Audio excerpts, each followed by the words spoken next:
Greetings everyone and welcome to today's stream. It just feels so good to be able to share this cartoon with you. Because... screw you, Disney. I'm still not over how they killed the stream when we were doing the Mad Doctor, which was blatantly within public domain. Holy crap! Yeah, there's a lot of just casual cruelty in these old cartoons. Gives you an idea of how the culture has changed for the better.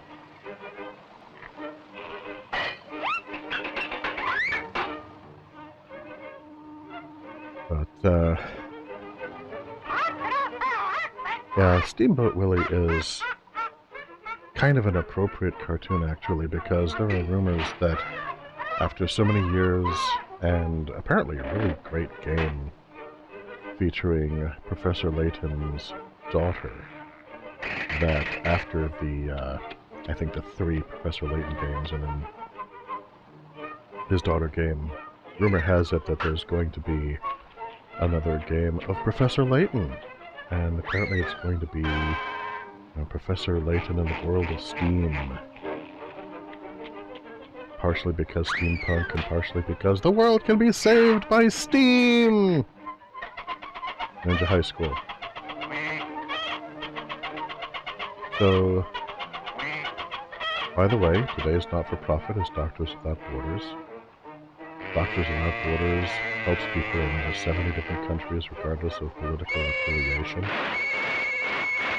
They not only bear witness to the atrocities of war and natural disaster, but they lend their aid to those who are suffering from it and trying to recover from it. And well, there's been a lot, far too much, of natural disaster lately, and there's always been too much war.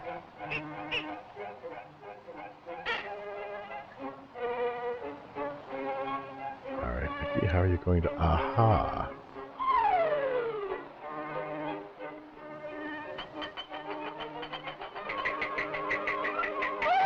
I believe this is also the introduction of Minnie Mouse.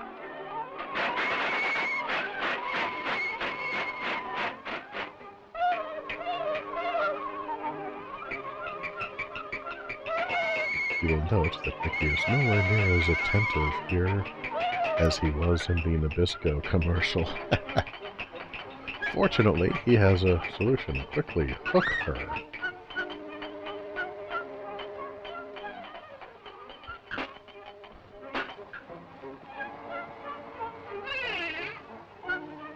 Yeah, according to Izzy the Fool, there were a lot of Layton games already.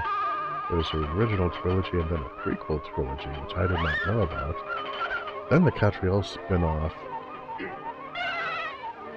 And apparently a spin-off about Layton's brother. There's a lot of puzzle games in this universe.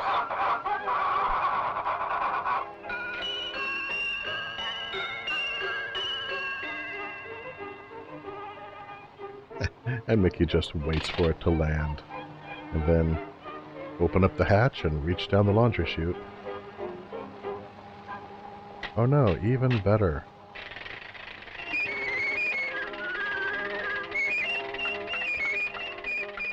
Dude, what are you doing?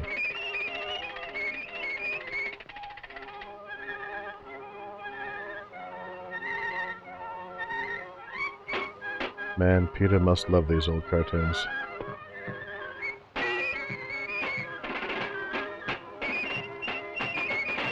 But now he's playing for the amusement of the animals that he has not made to suffer, so, you know, it's all.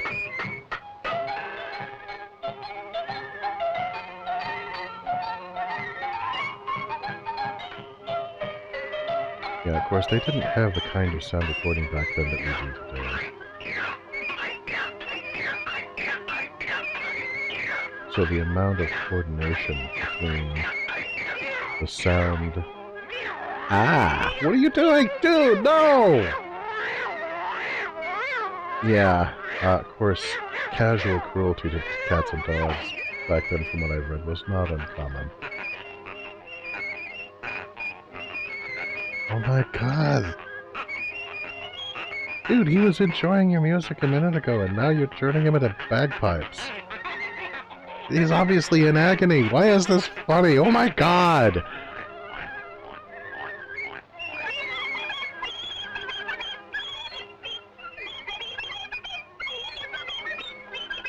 Dude, there's a Monty Python skit. But that suddenly just made sense. And he was playing the pig's nipples. But there's a Monty Python skit about a guy who plays specially trained musical mice by hitting them with hammers. And he gets pursued and chased off the stage. I'm like, oh my god, I just got it. I understand the inspiration now. The horror. The sheer terror of it all. These were not monsters, these were men. These were men, they had lives, they had families, and I thought... And the thought went through my brain like a diamond bullet. My god.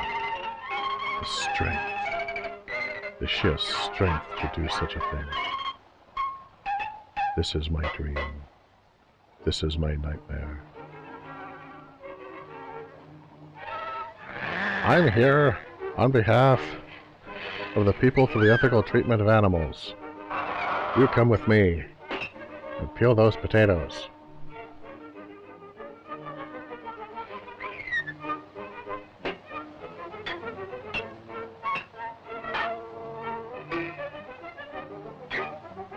Okay, great. Thanks, Lister.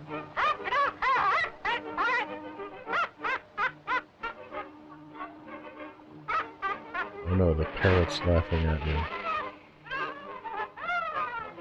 Quickly drown him. And that's how it ends. Oh my god! Dude! Holy crap! Okay, so... now for something a little lighter, I guess. Fortunately, we're going from the darkness that is Mickey Mouse to Professor Layton and the Curious Village.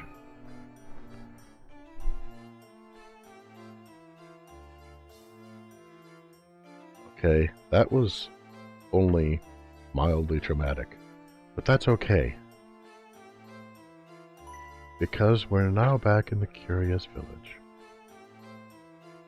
At a fork in the road.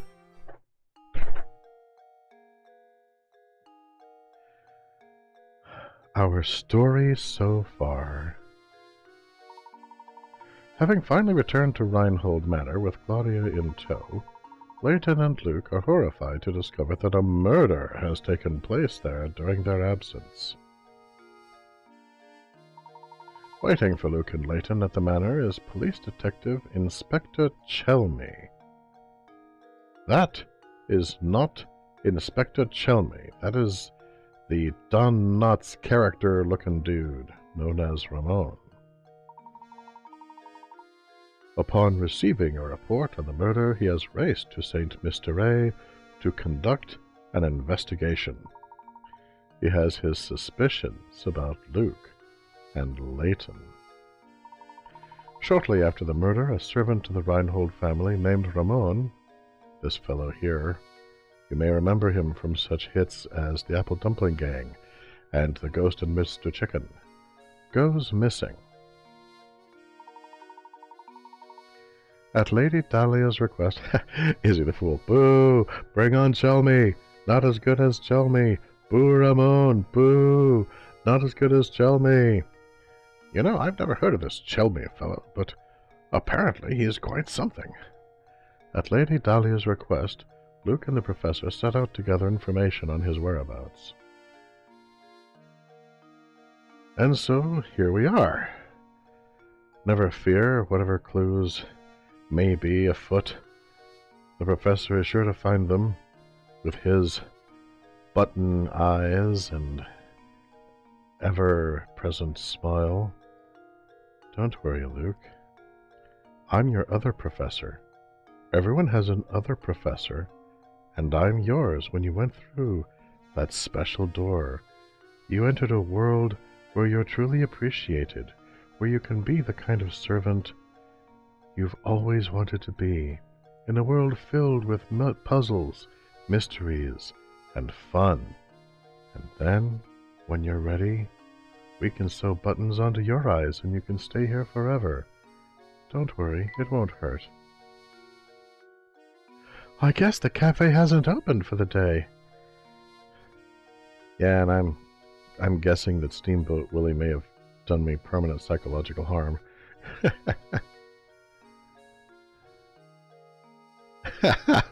That's not my fault. It's Steamboat Willie. Greetings, RE fan, having returned from Planet Comic-Con.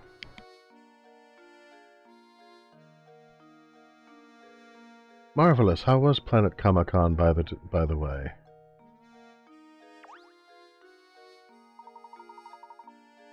Looking into the mysterious disappearances around the village, are you? Says Zapone. Well, let me give you my take on the situation. Well,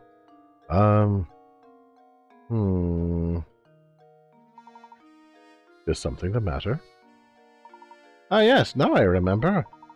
If it's rumors you're after, take a tip from fellow detective and go ask Crouton. Apparently, Comic-Con was amazing. RE fan got some cool props for cosplays. Yay! He owns the restaurant in town, Crouton does. Right, Crouton. Okay. All right.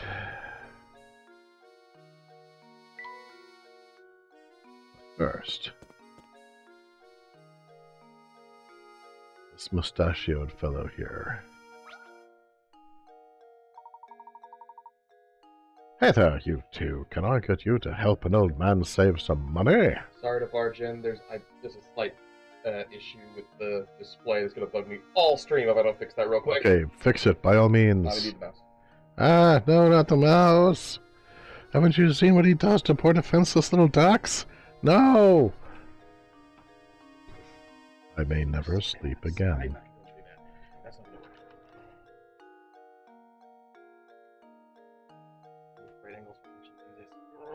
Yeah, so... yeah, Steamboat Willie is one of the several cartoons that... you guys finally... noticed that there was a little overlay issue there. Okay. That was all. Finally came into public domain. Disney fought them tooth and nail, and is probably going to continue trying to fight for other things. Try to get other things to stay in copyright longer, and it's like, okay, don't turn us all into a bunch of melancholy elephants. That's like with music. There's a limited amount of sound, limited number of notes that the human ear is capable of hearing. Of those, there's even a smaller number that sound pleasant together.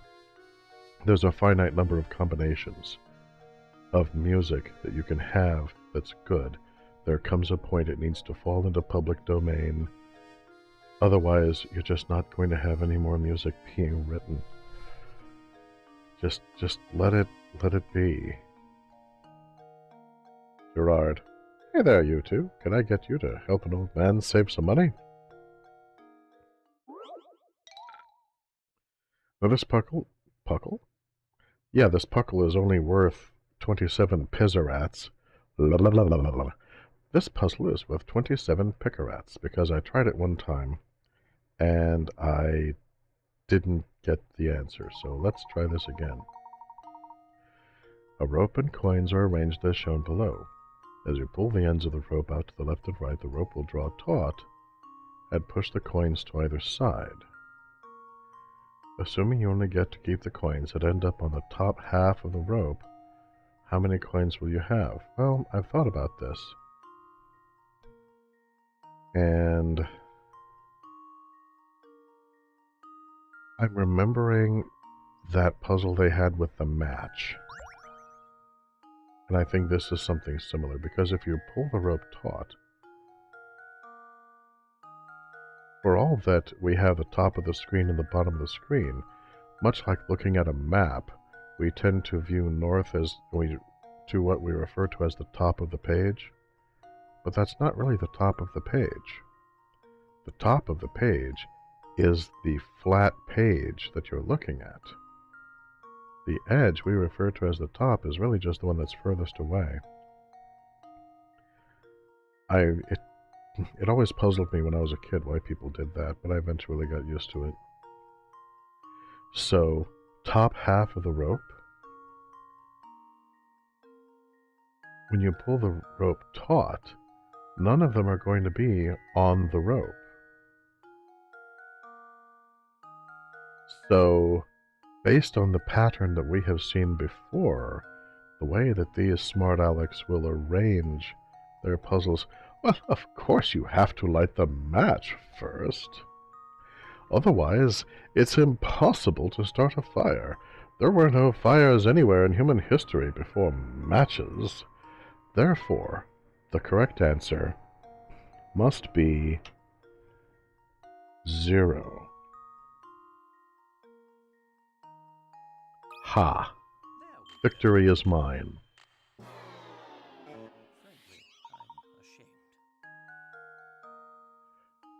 Too bad. Be patient and work steadily towards finding a solution. The two things I despise most in life: work and steadiness. Very well. Yeah, the hints for this are useless, by the way. They just say, don't give up. So, okay. Top half of the rope. Can I draw on this? No.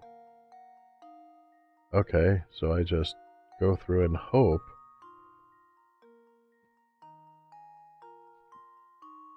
The hint literally says there's no trick, just count the coins. Yeah, well, you know what? They lie. The memo button? Oh, I see. Alright, so...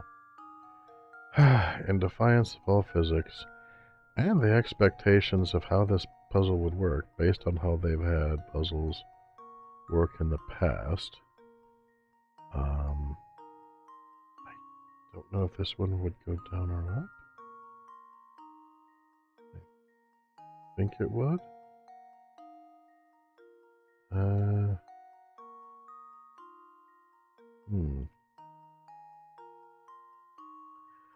I trust no one. I barely even trust myself. Okay. So...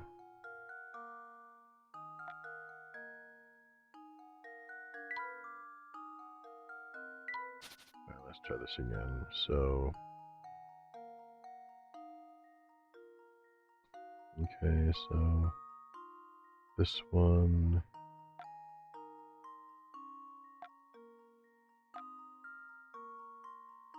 I think...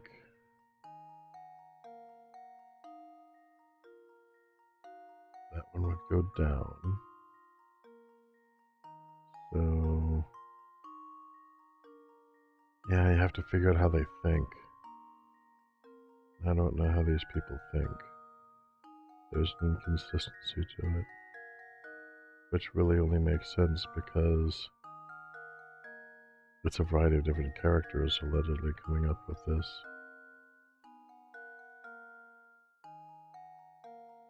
Okay, I think this one would go up. That You just betrayed me! Alright, and would go down. So this one, I guess, would go down. So,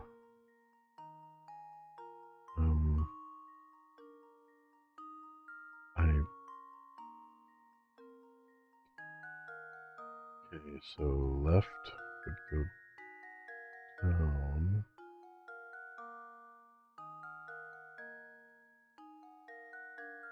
Does that mean that, would this one go up?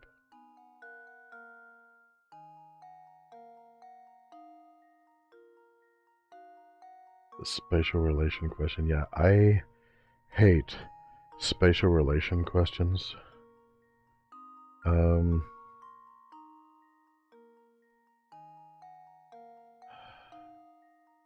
I think this one would go down. I think this one would go down. I think this one would go up. It's hard for me to tell.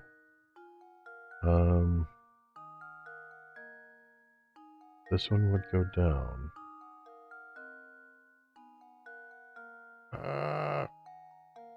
This one would go up. This one would go down. I think this one would go up. I can't be sure. That would go up, then this one would go up. Up being... The word up is doing some serious legwork here.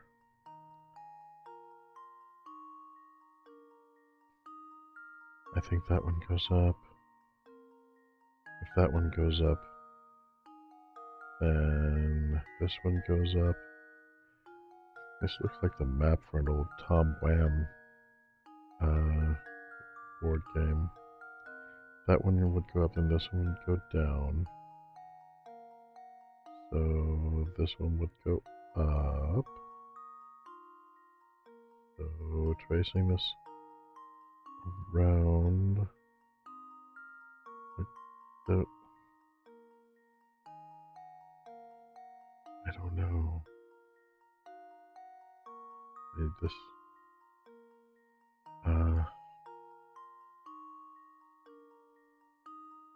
Yeah, Isaac solves the Rubik Cube.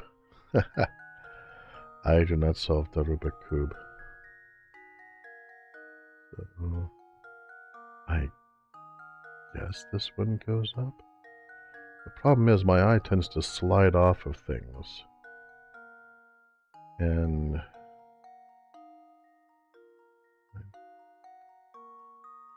I don't know.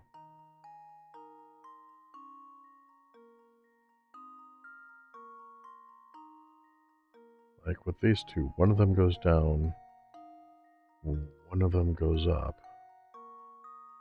So I think this one goes down, and that one goes up. But I can't be completely sure. I think this one goes down. This one goes down. That one goes down. And this one would logically go up.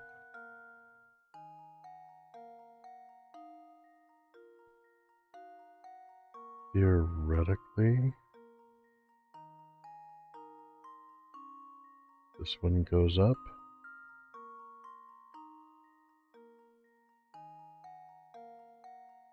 Okay, this one goes down. This one goes down. So this one goes up.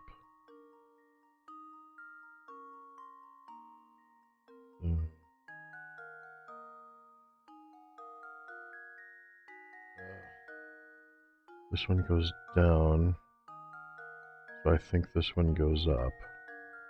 And I slipped between lines somewhere because these two shouldn't be out here by themselves. But this one would go up. And that one would go down.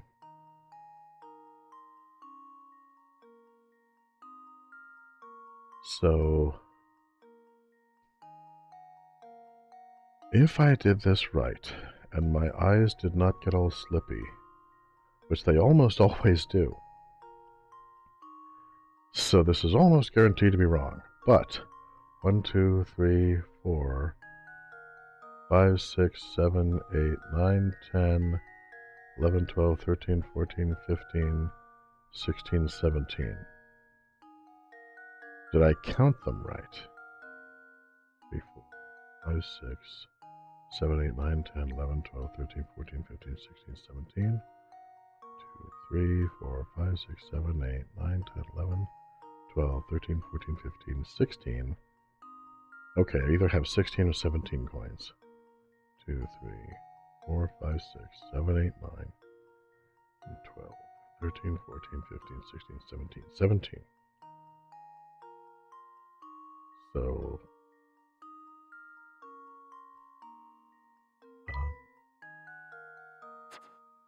okay, cool. Now I need to... Alright. 17. Some logic puzzles I'm really good at, and I double check because I want to be sure. This is not one of them. Okay. Let's try for 17. That should do it. Yeah, not a shock. I suppose I thought wrong.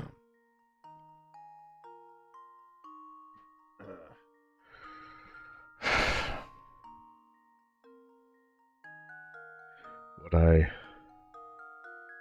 Yeah. Dude, don't call the Riddler. Well, okay. The Riddler from the comics, sometimes, yes, not the one for the games. Would I like a hint on how close my last answer was? Yes, actually, I would. As I'm dealing with neurological challenges at this point.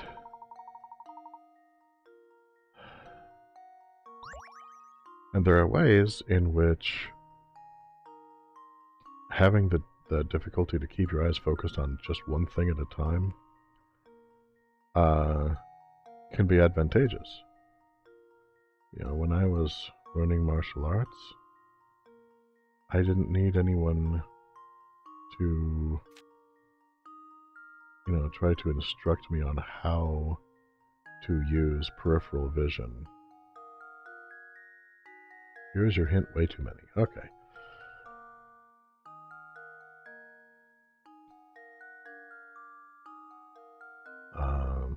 You know, don't focus too much on just one opponent. I was like, well, I'm not going to be focusing too long on much of anything anyway, so that's fine.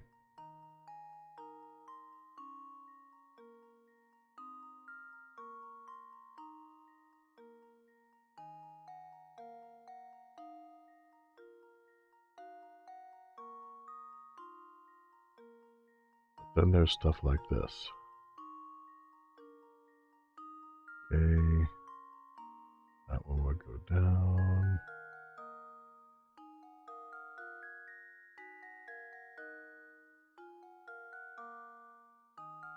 That one. Okay, I think that one would go down too. Maybe?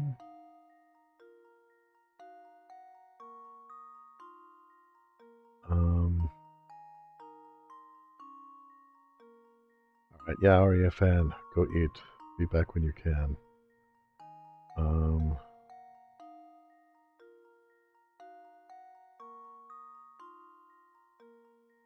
That one would.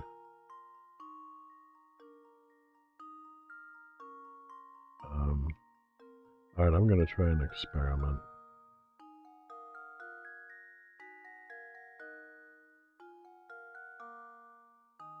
Just for the sake of trying an experiment. I mean...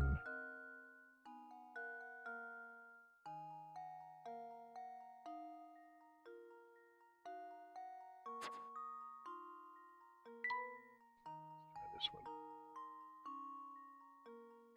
2. Luke, here's my answer. Also no. How embarrassing. Stop telling me to be patient. That's like telling somebody who's struggling with their anger that they should just calm down. Alright? I realize, game, that you do not have the capacity to change what you're doing, but I command that you do it anyway, because I am totally reasonable. Alright, 1.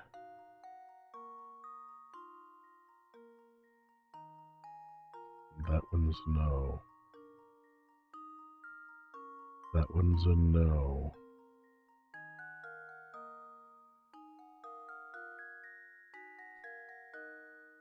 This one would be no.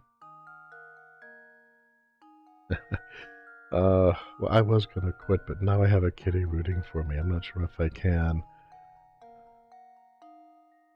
This one's a no.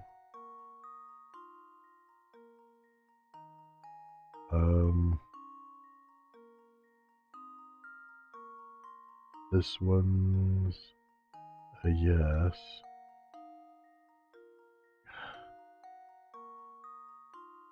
My brain is just not designed for this. Like this one, I mean, I think that this one's a no. But if somebody said, yeah, actually that ends up on the top, I wouldn't be like shocked. I would just be annoyed that I couldn't see it. Okay. So this one's a no. Anything showing the same space as this one is going to be a no.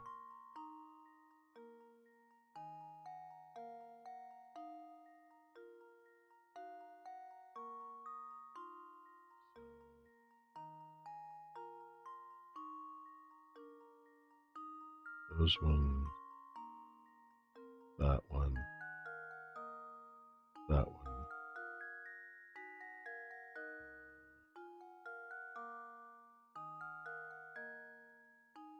that one, that one, that one, that one. So this one's a yes. Okay, so this one's a yes. Then other coins sharing its space will also be yeses, theoretically.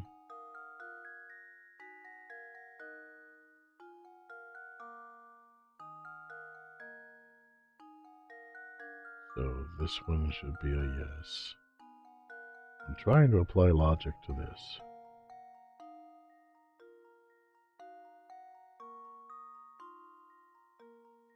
This one's a no. This one's a no. This one's a no. This one's no. So this one has to be a no.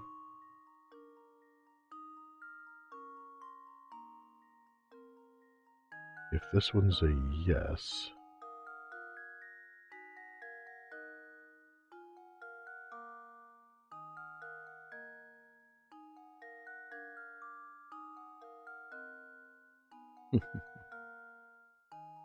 Morpheus, he is starting to believe.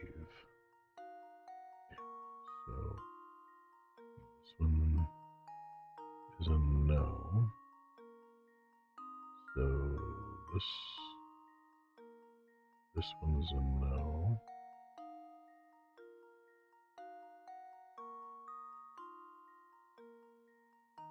So this one's a yes. If this one's a no, this one's a yes. Therefore, this one is a yes. God, this is hard for me to do. So this one is a yes. All right. 1, 2, 3, 4, 5, 6, 7, 8, 9. Let's try 9.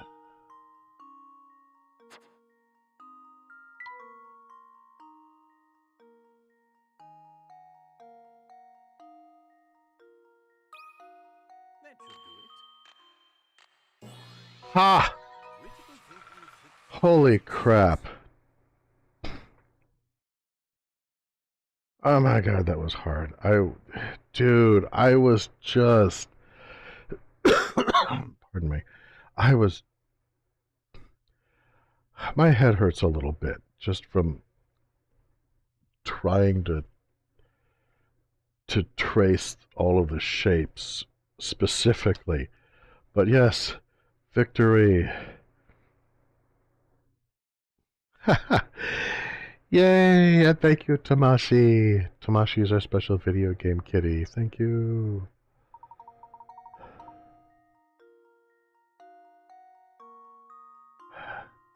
Baby, that wasn't just time.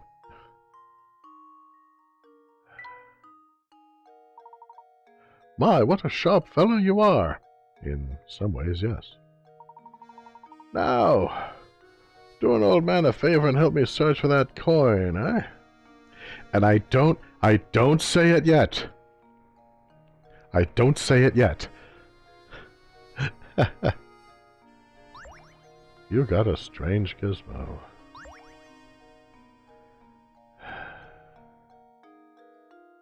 Okay.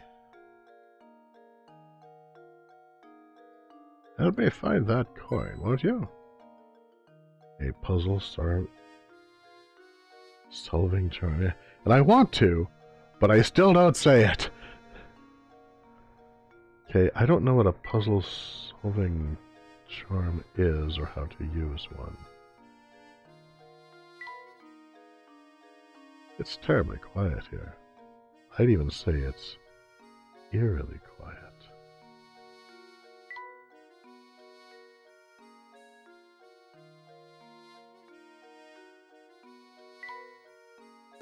All right. Behold. And he wanted... They're just puzzle skip buttons. You know, as frustrating as some of these puzzles are, that just... I don't know, that doesn't sound ideal somehow. I don't think I'm gonna, generally. So I'm looking for the restaurant. Is it an outdoor restaurant? Is this it? Is this Crouton? Is this the man who is named for bread and salad? I must know. No, this is Archibald. Lend me an ear, would you? Rip. That's disgusting! I'd like your expert opinion on this puzzle. It won't take but a minute. Yeah, that's what the guy with the rope said. How old is Dad? This puzzle is worth 30 picarets. Okay, awesome. Now we're back at math, which I'm also bad at. I'm just not as bad as, like, visual space relations. The father and son are chatting when the son poses this question. Dad, I'm 22 now, but just how old are you? The father replies, you want to know how old the old man is, huh?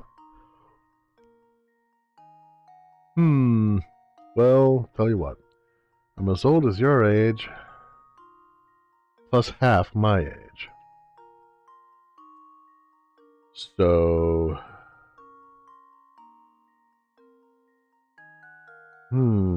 So I'm thinking... Well, if it was plus half of the son's age, he'd be 33.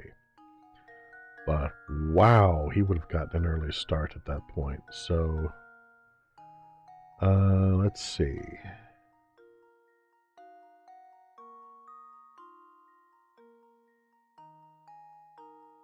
Well, if he's 44, then he is as old as the son plus the son's age. But that would also be half of his age. Yeah, I think it's 44.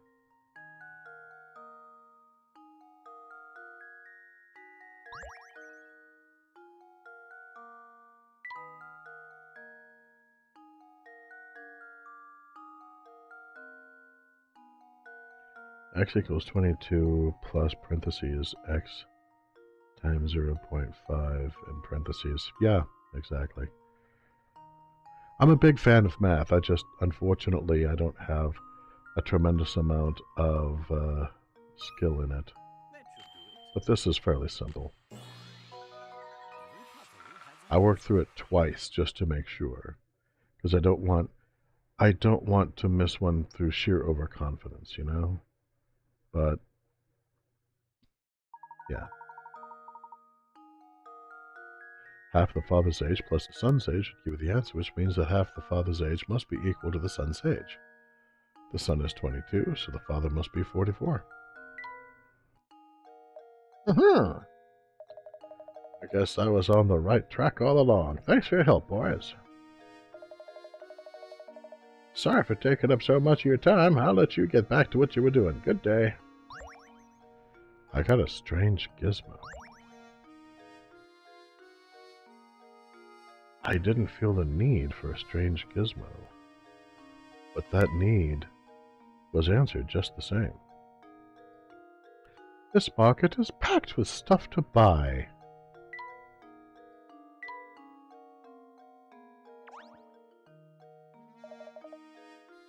Ah, hello again. How are you today? I didn't mean to click on you.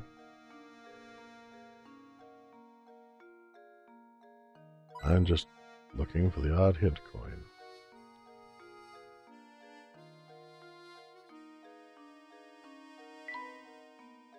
Okay, so looking at the map up here, down on the screen means going back, so I'm going to take a right.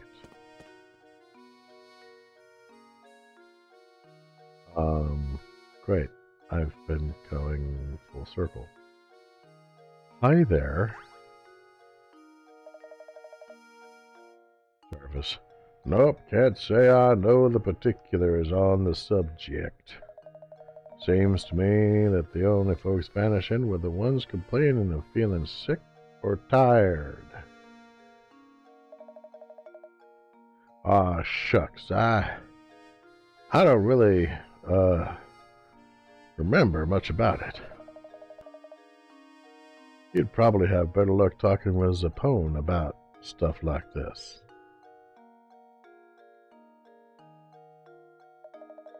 I hear he's in the know about pretty much everything. Okay.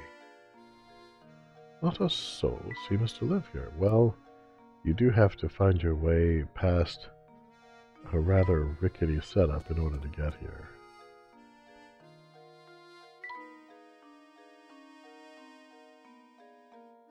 Yeah.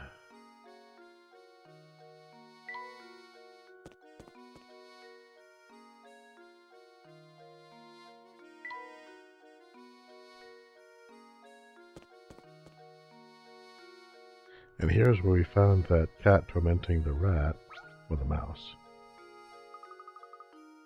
Oh, it's that hidden puzzle we saw earlier.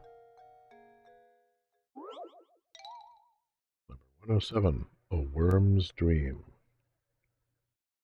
This puzzle is worth 30 picarats. This worm's life dream is to make it to the center of the apple. Complete this slide puzzle and help him realize his dream. With only 8 pieces to manage, this task might seem easy, but it's probably harder than you expect. Okay, that calls for more tea.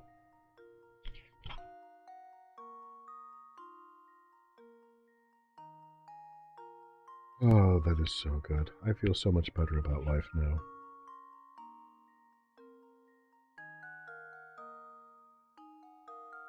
Also, I have cookies. These are nice oatmeal cookies. They had oatmeal raisin, and I was like, gee, maybe I shouldn't get oatmeal raisin because it has more sugar, and I should get something good for me. But I have to confess, now that I'm eating the cookies, I'm missing the raisins.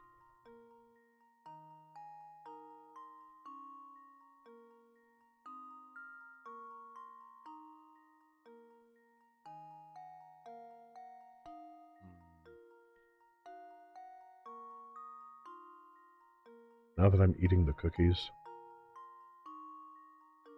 I'm also missing the sugar, frankly.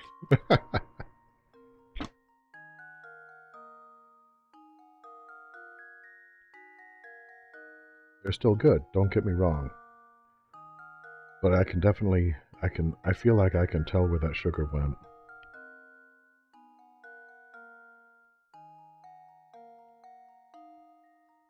I'm also moving the microphone back and forth as I eat or drink because I don't want this to turn into a mukbang or a mukbang or whatever those videos are we just watch someone eat. Muck bag thing. I don't know. Well, okay, the pieces don't rotate at least.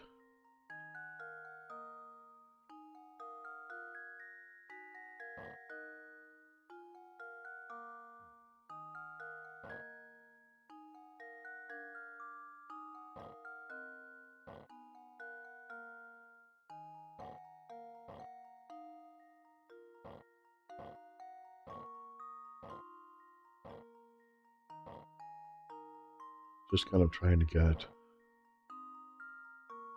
feel for the puzzle overall.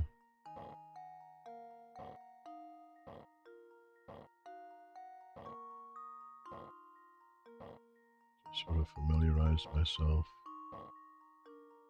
with the philosophy of motion that it implies.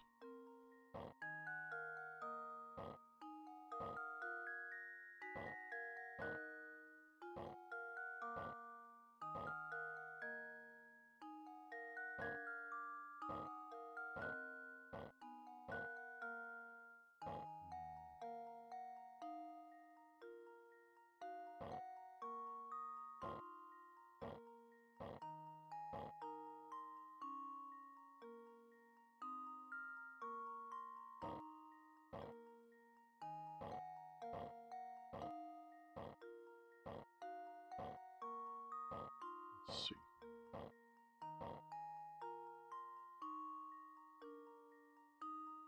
That part needs to be up there. So I guess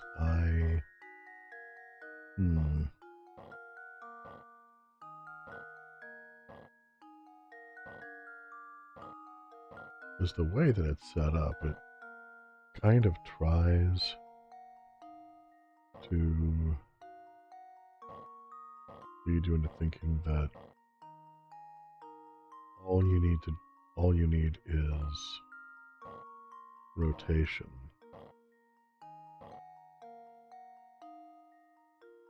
See, now these two are opposite one another. And so, theoretically,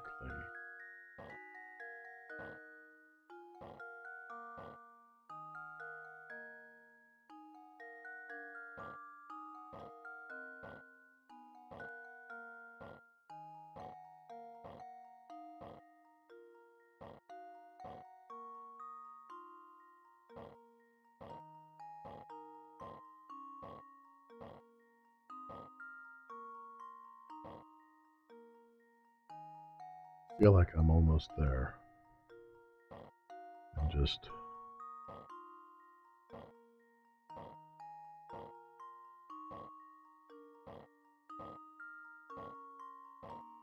yeah. I need to introduce another I need to reintroduce another element because this middle piece needs to be in this corner down here.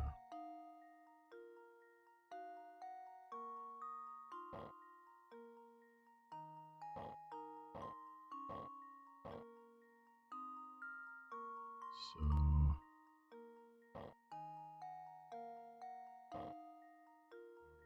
to do that, I need to break that cycle with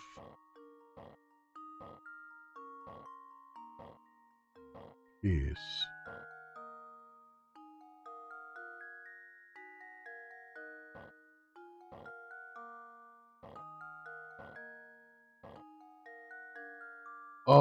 Oh, so close. Look at that.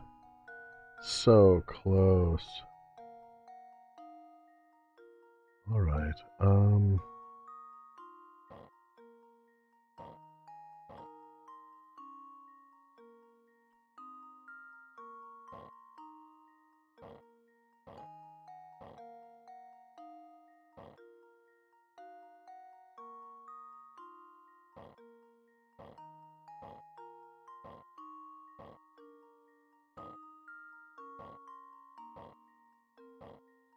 And I am aware that there are plenty of people for whom this would be, you know, an absurdly easy puzzle to solve.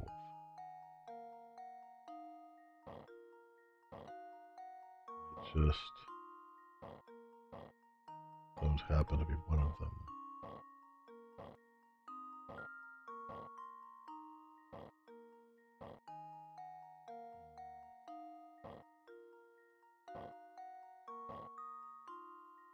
Puzzlement, puzzlement, puzzlement.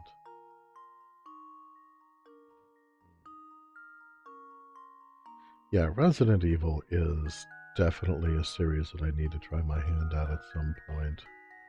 Because, partially because I've heard so much about it. And, I mean, I am not into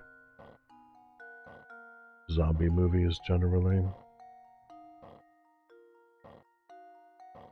Because, to my perception, far too many of them try to make the plot about the zombies.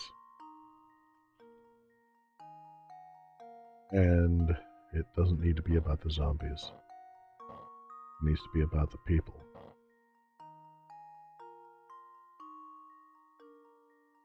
Yeah, I played some Resident Evil 7, that's true. That was the one with, that was one with the farmstead, right? Yeah, and that was enjoyable. I liked that.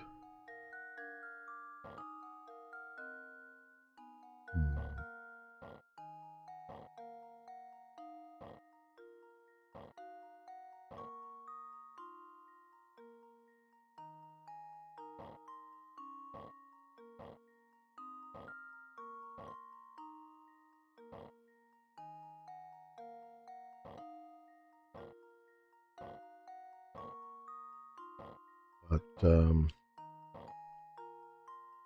again, Resident Evil 7 didn't try to make the story about the zombies. It didn't try to like, oh look, the zombies are coming. I'm really not into most zombie genre. Because I feel like,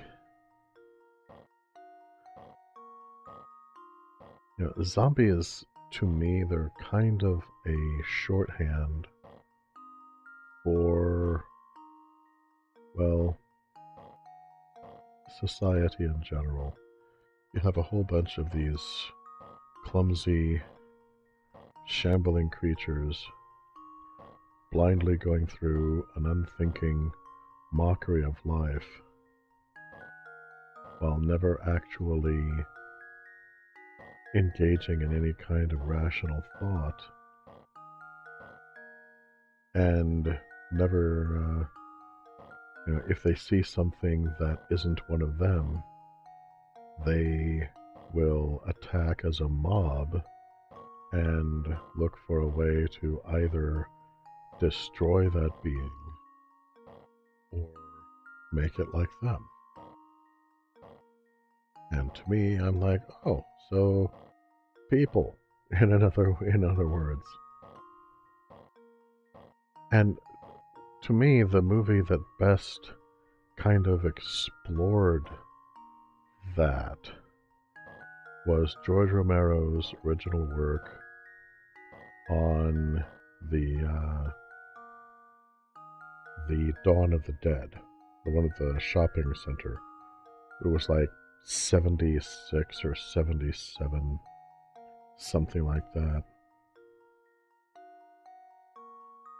You know, that was a film that I felt like it had something to say.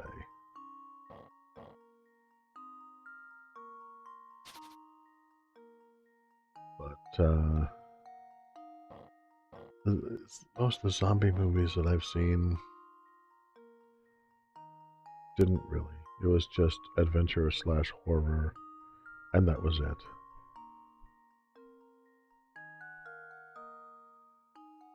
Okay, I'm going to,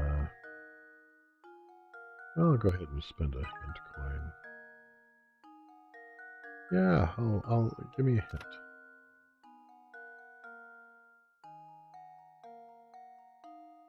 Okay, hint 1. Do what you've been doing.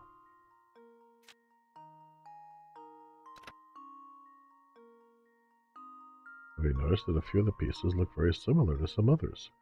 Focus your attention on those. In other words, keep doing what you've been doing. Last hint. Start by moving the piece in the upper left corner out of its starting position. You can't finish the puzzle without doing so.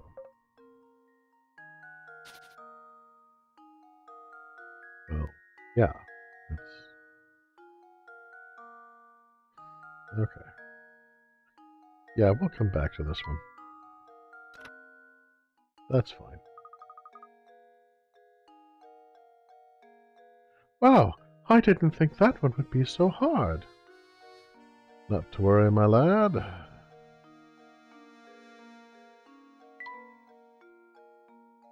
There's something a bit bleak and sad about this place.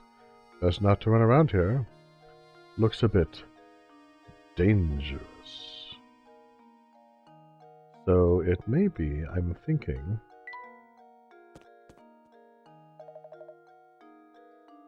Yeah, need to exit that area. Deke. You're looking for the restaurant now? It's not far. Just head a little to the west of here. But before you run off again, I've got a tip for you. If you want to experience all that St. Mr. A has to offer, you can't just run from point A to point B. Take some time and explore the city from corner to corner. You'll be glad you did. Much appreciated. We'll be sure to give that a try. Come, Luke, we have work to do.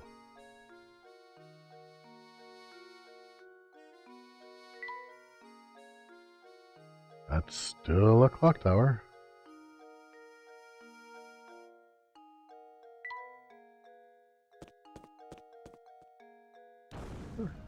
Ah! What the heck was that sound? Oh, I would have had it! Someone please stop that awful racket! Dude, look, it was just a slide puzzle. It's not my fault. Apples, man. What's the matter, sir? Who are you calling sir? Oh, is he gonna do that? Don't call me sir, I'm not an officer a bit. I'm a young man! Okay, the moral equivalent thereof. Ah, but never mind that. I'm furious! That sound! That horrible noise! I can't get a wink of sleep at night. Used to be the tower only made noise once in a while, but recently it's been roaring non-stop. How am I supposed to sleep? You hear me, you big jerk of a tower? How am I supposed to sleep? Yep, that'll solve it. Good job. Please calm yourself, sir. Okay, and now Layton's just messing with him. Don't call me sir! Please calm yourself, sir. Do you have any idea what the source of that deafening din is? No. Now that you mention it, I don't have the slightest clue about that. I love the facial expression. It's like he's suddenly completely taken aback, completely astonished. He's like almost horrified by the realization that he has no idea what the heck he's even talking about. He's just like, oh my god, you're right. I know nothing. My life is a lie. Santa Claus isn't real. Thanksgiving is about killing Indians. Oh my God, there is no tooth fairy. And the stork. Oh my God, no! I've heard it's the roar of a huge monster that lives up in the tower. But who knows? A huge monster. Okay. Then he just buggers off. I don't understand anything! Ah! And he's just running down the street. It's like, oh my God, my life has been a lie! My parents didn't tell me anything real! Meanwhile, Layton's just completely ignoring this dude. He's not even important anymore. So, the tower noise is coming from the tower, is it? Oh no, there's the guy. He's still, he's a young man yelling at clouds, I guess. And then a manhole. It wouldn't do to pop the top and have a look. And then you've got this young lady across the street who is blatantly just laughing at him. Just doesn't give a crap, just thinks that his pain is hilarious. I wonder what that sign is for. Well, okay, hang on, I was just looking for coins. I wasn't thinking that was going to just have me... It's the menu for the restaurant. That is the restaurant then. Excellent, I found a hint coin. It's possible I might need one. Someday. Excuse me, young lady. Are you as sadistic as I think? Tee-hee-hee. Her name is Andrea. Tee-hee-hee. That guy gets so worked up that he turns red like a tomato. He look... Oh, that's an extended so... Okay. Apparently we need a different accent for this one. Tee-hee-hee, that guy looks so worked up. He turns red like a tomato. He looks so dumb. Yes. I think I found her accent. Oh my God. Well, let's look inside the restaurant then. Talk to Crouton. Ah, more coins. Excellent.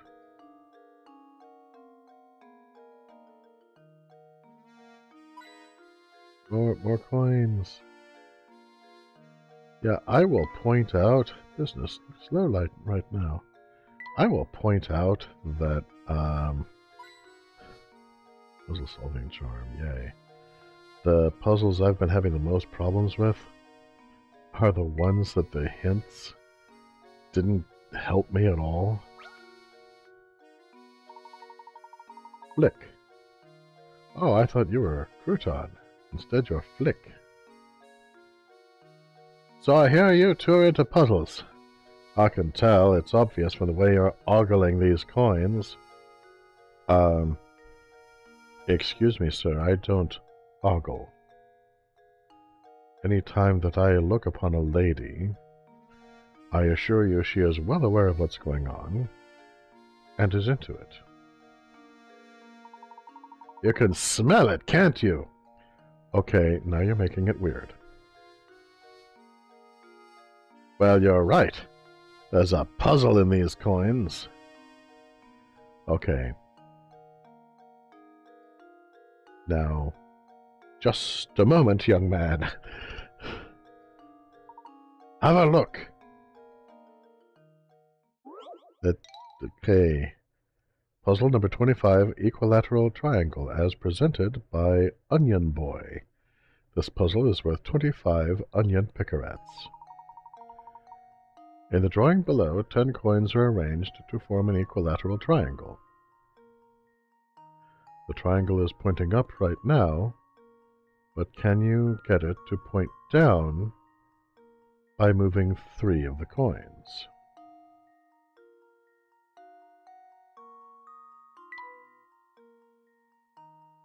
Move coins around by dragging them. When you're satisfied, tap the submit icon. Alright.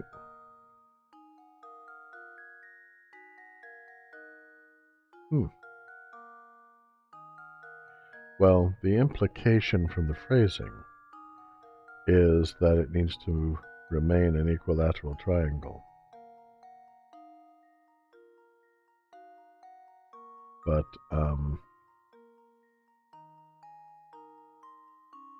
well, let's see. If that were the case, then the topmost side would need to remain 4 coins across. So, let's see here.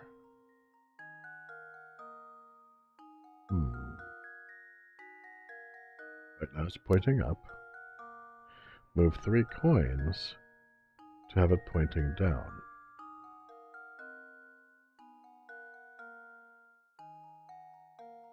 But it has to be an equilateral triangle.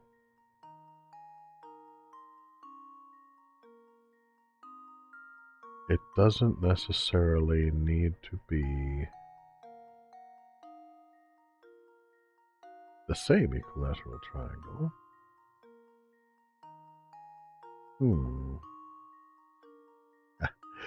Izzy the Fool already solved it. That is not a shock. I'm just sitting here kind of contemplating this. So let's see now.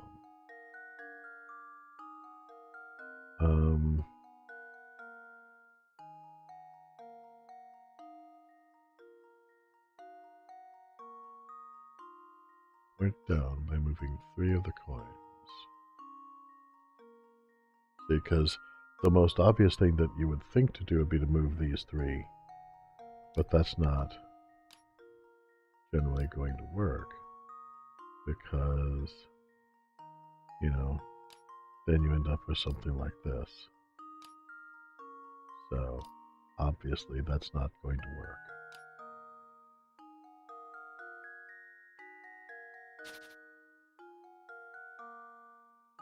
So, my initial thought...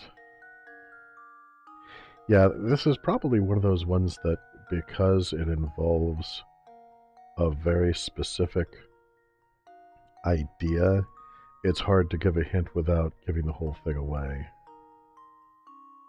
So my first thought was, therefore, to do something like this.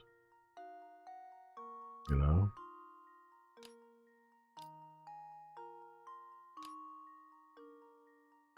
But, you know, obviously that's not the case either. So,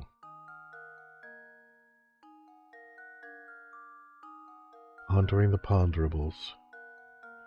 And I'm drinking more tea. Oh, this is such good tea.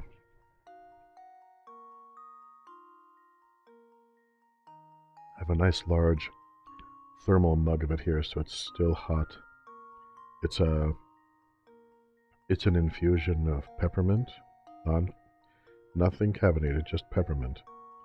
And then I added, once again, I added hazelnut creamer, just because I love hazelnuts so very much. And I have oatmeal cookies, and so I'm going to just kind of indulge while I ponder the ponderables on this.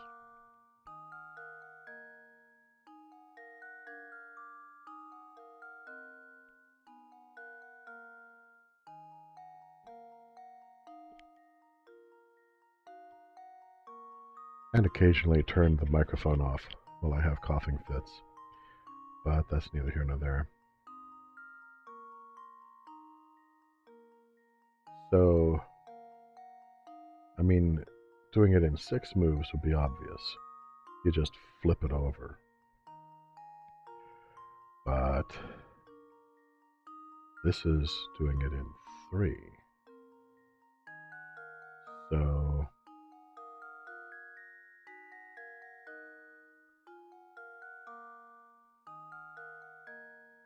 I feel like I'm in Flatland, and I'm trying to imagine a 3rd dimension.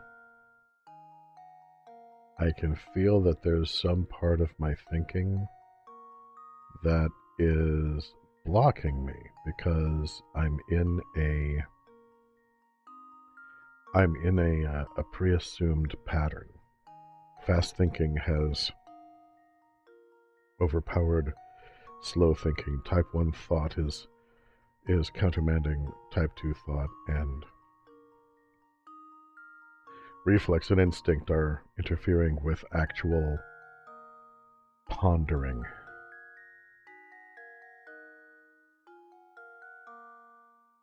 So, alright, I'm just going to kind of move some stuff around just for the halibut.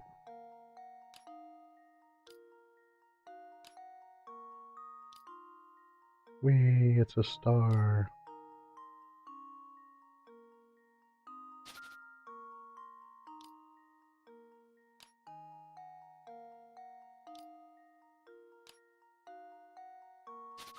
Just making different shapes and amusing myself while I ponder here. Oh look, it's an arrow. It's sort of pointing down, but I guarantee you that is not what they meant. Yes.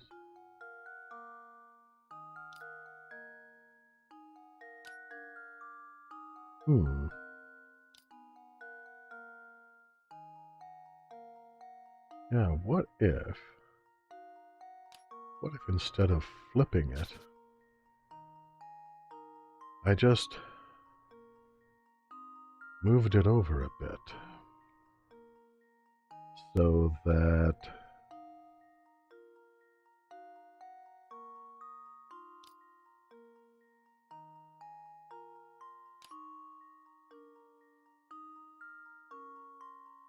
okay.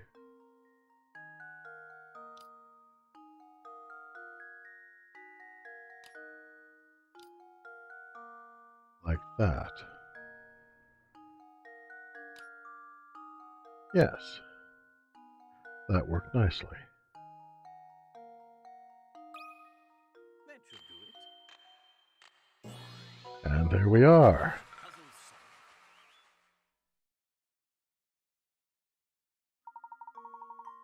The interesting thing about this puzzle is the way the whole triangle changes shape with the simple shifting of a few coins. The trick is to think about the corners on the first triangle, then it's easy to see the changes you need to make.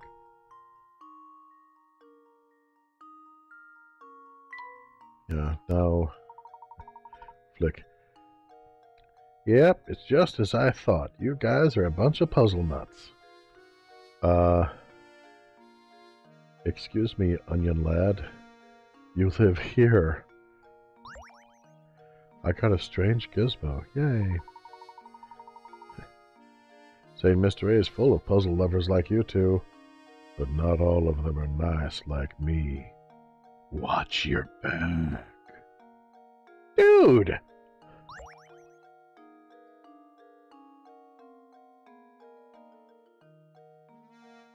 Dude, what the hell have I gotten myself into? What is Mr. A like half populated by conundrum inspired supervillains?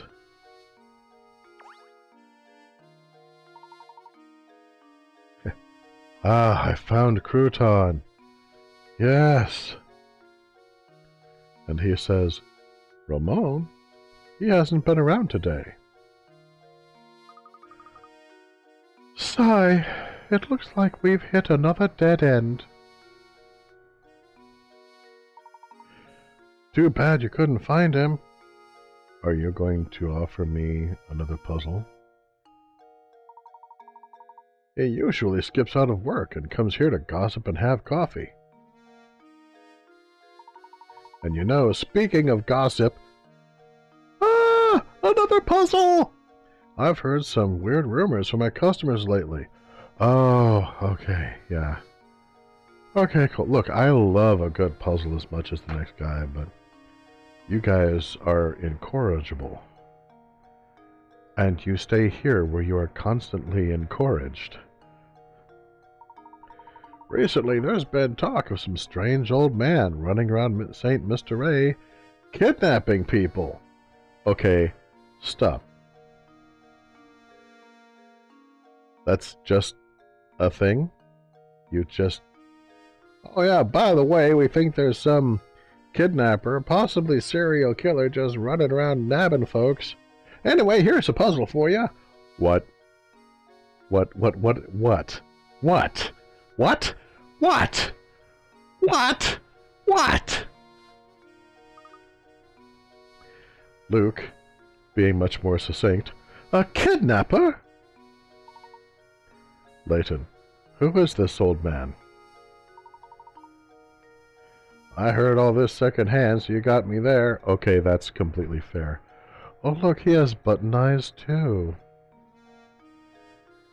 See, this is the little boy who came over before I found Luke. You need to find a better source for village gossip. Ah! Dude, mood shift! You might want to try your luck at the cafe. Usually you'll hear rumors straight from the source there. It's almost sunset now, so the cafe should be open for dinner. A mysterious old man kidnapping village folk? Now that's a rumor. Yeah, forget about Flat Earth, the lizard people, and, Queen Elizabeth being a vampire. This is something worth sinking our teeth into, so to speak.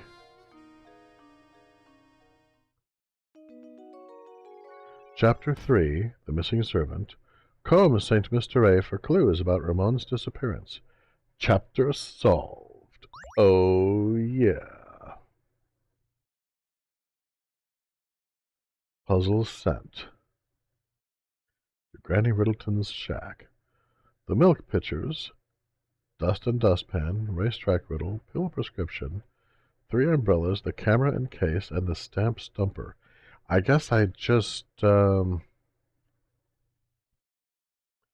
okay. A few of those sound familiar. I guess I just missed some of them. Professor, it's getting dark out. I'm afraid that's my cue to start closing up shop. Come by tomorrow if you get hungry.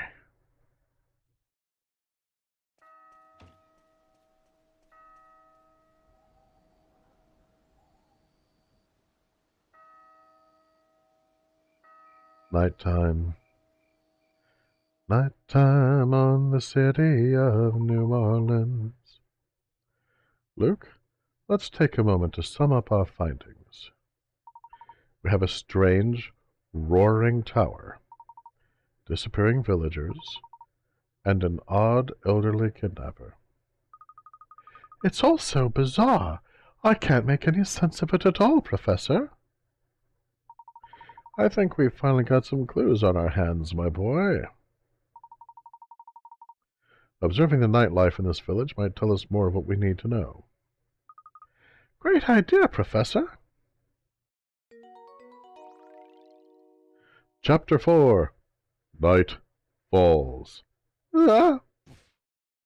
It's turned dark, and Ramon still hasn't returned. Continue the investigation to find clues. Save your progress. Yes, please. Overwrite the file. Yes. Collect info at the cafe.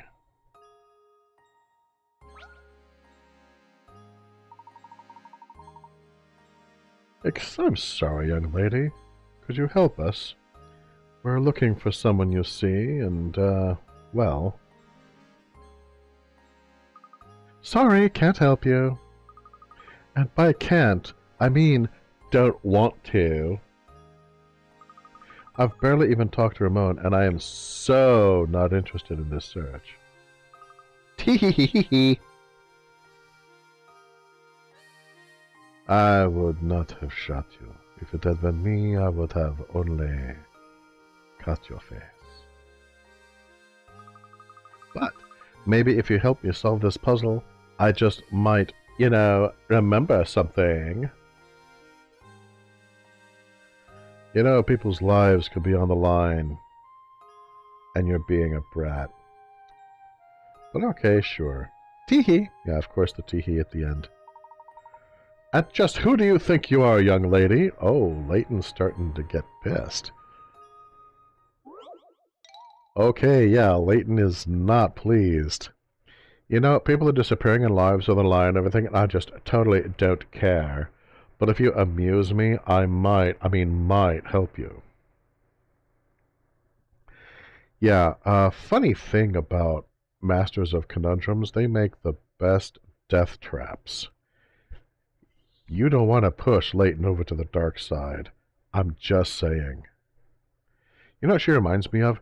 She reminds me of those athletic girls in that one episode of JoJo's Bizarre Adventures.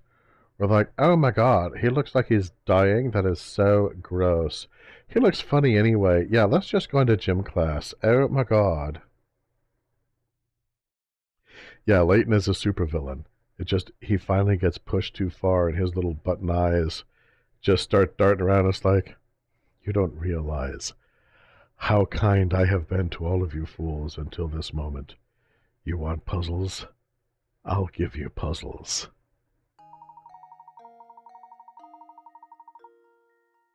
Okay, so here's her puzzle. From high in the sky, a pair of aliens observe humans using a bizarre object. Perplexed, one alien turns to the other and says, "How strange. The Earthling is opening a hole in a sheet of paper and marking it with a line to show other Earthlings where the hole is. I've never seen anything like it. What could these extraterrestrial visitors be talking about?" They could be talking about a lot of things.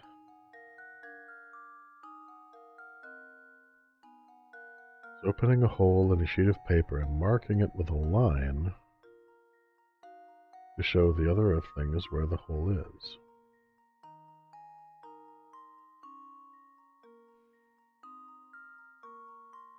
Okay. Yeah. Shigechi, yeah, for all that he was a horrible human being, he did not deserve to go out like that, and he did not deserve to go out with the last thing happening, basically proving that he was right to hold humanity in the line of thinking that he did.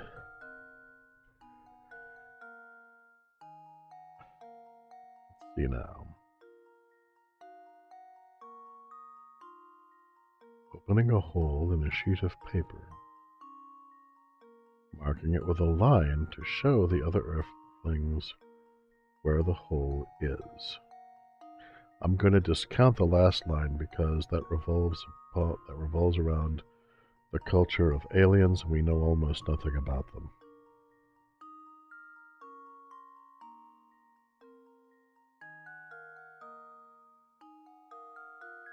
So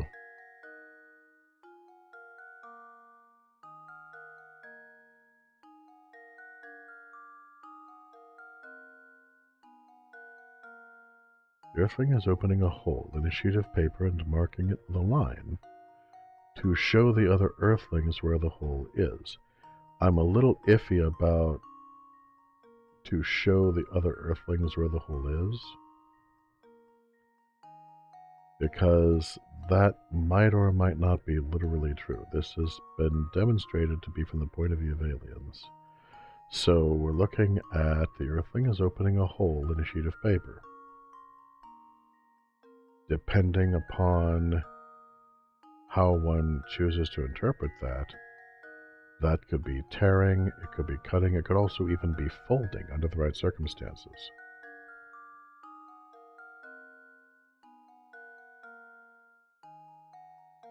So,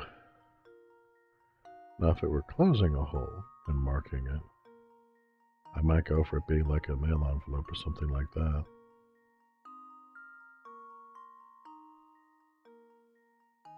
Opening a hole in a sheet of paper.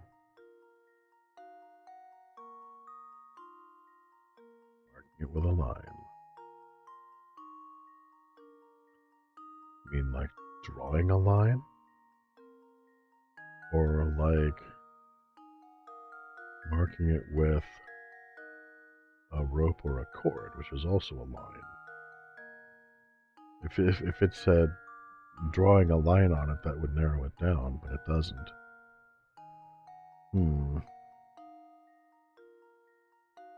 Alright, so Earthling is opening a hole in a sheet of paper.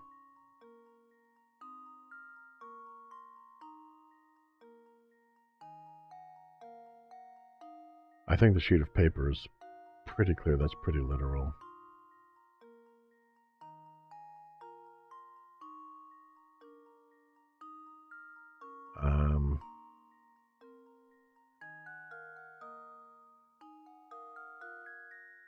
My mind keeps, my brain keeps going to the idea of a map of some kind. But I'm not sure that that would be correct. Earthling is opening a hole in a sheet of paper. Okay, guy has a sheet of paper of some configuration. He opens a hole in it and marks it with a line. Is it the hole or is it the sheet of paper?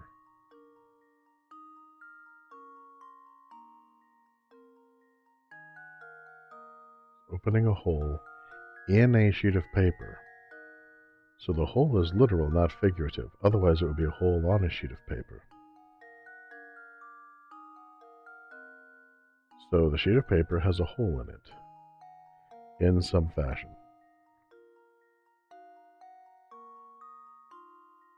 And either the hole or the map is marked with a line.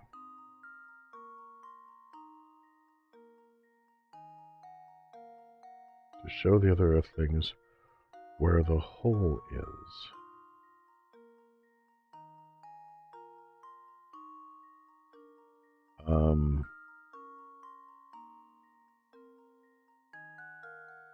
Okay, you know those toilet seat protectors that a lot of public stalls have? Now I know that that is not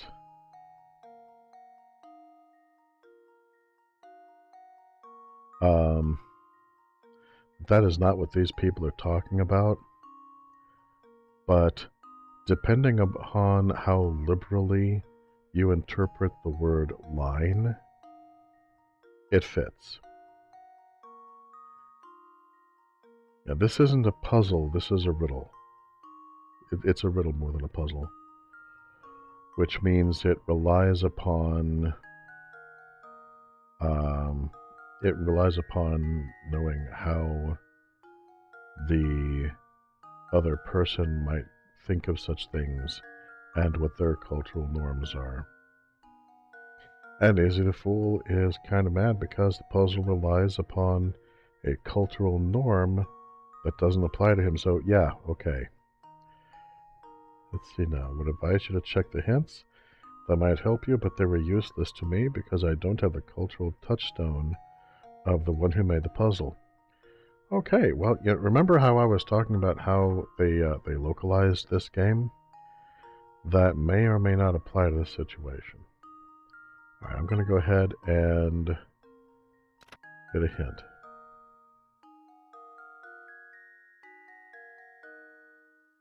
Even something as common as paper can look bizarre to someone who's never seen it before. What kind of device put holes in paper? Any device can put a hole in paper. Literally any device. It must have a needle or sharp point on it.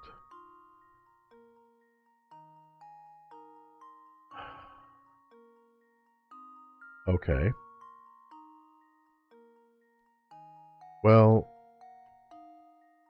by that definition, okay, we're already way off into left field on here. What kind of device puts holes in paper? It must have a needle or sharp point on it. No. You can put a hole in paper with anything, even your own hands. A hole punch, by definition, puts holes in paper. If you have a Braille typewriter, it's going to cause raised indentations, but it's also going to put holes in the paper. Okay, so this is it's a Japanese game, retooled for a European audience and then further retranslated for an American audience. So yay! So our riddle game turned into a telephone game. Awesome!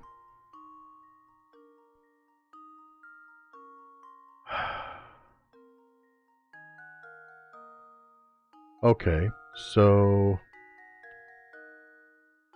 based on what we now know, and again, this is a riddle, so there's plenty of right answers, but we have to come up with the right answer that the person who wrote it was thinking of at the time. So let's try.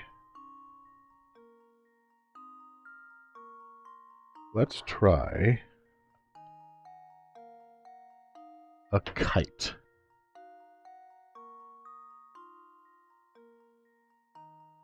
You take a sheet of paper, you put a hole in the sheet of paper, and you mark it with a line to show the other earthlings where the hole is. And then you fly it. That's a kite. Okay? By definition. So now we have two answers that would work. One of them is kind of bawdy. The other one is actually suitable for a children's game. Let's see if this is right. Luke, here's my answer. Incorrect. No, it's completely correct. It's just not the correct you happened to be looking for. Most people don't use this object often, but almost everyone has used this tool in school at one point or another. Okay. Now it's worth 22 picarets. Opening a hole in a sheet of paper and marking it with a line to show the other earthlings where the hole is. Okay. You're talking about a geometry's compass.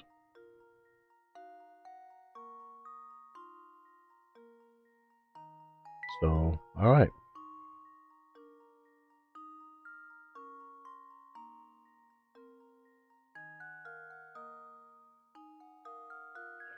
A geometry compass also has a point on it, and you utilize it.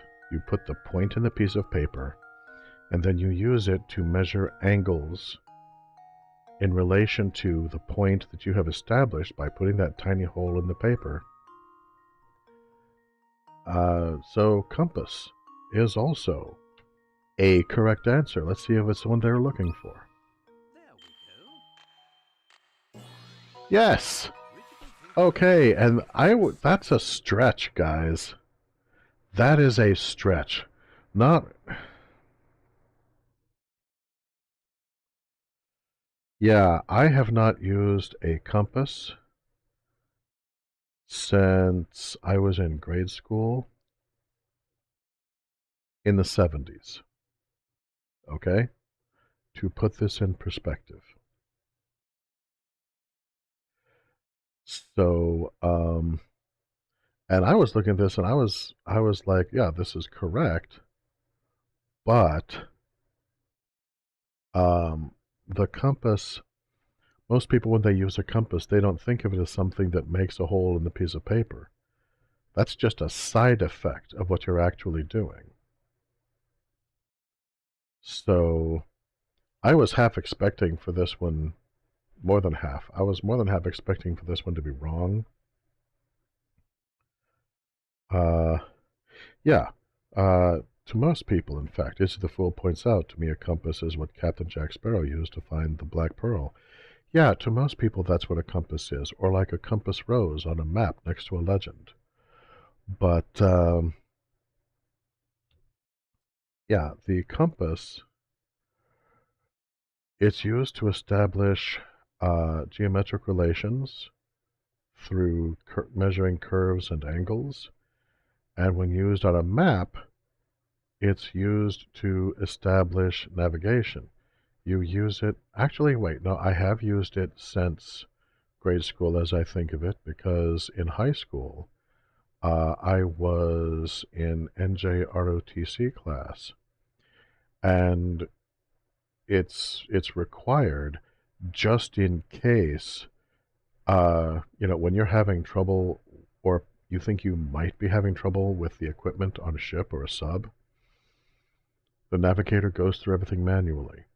They triangulate the positions based on evidence that they have that is independent of, like, satellite navigation, computers, what have you.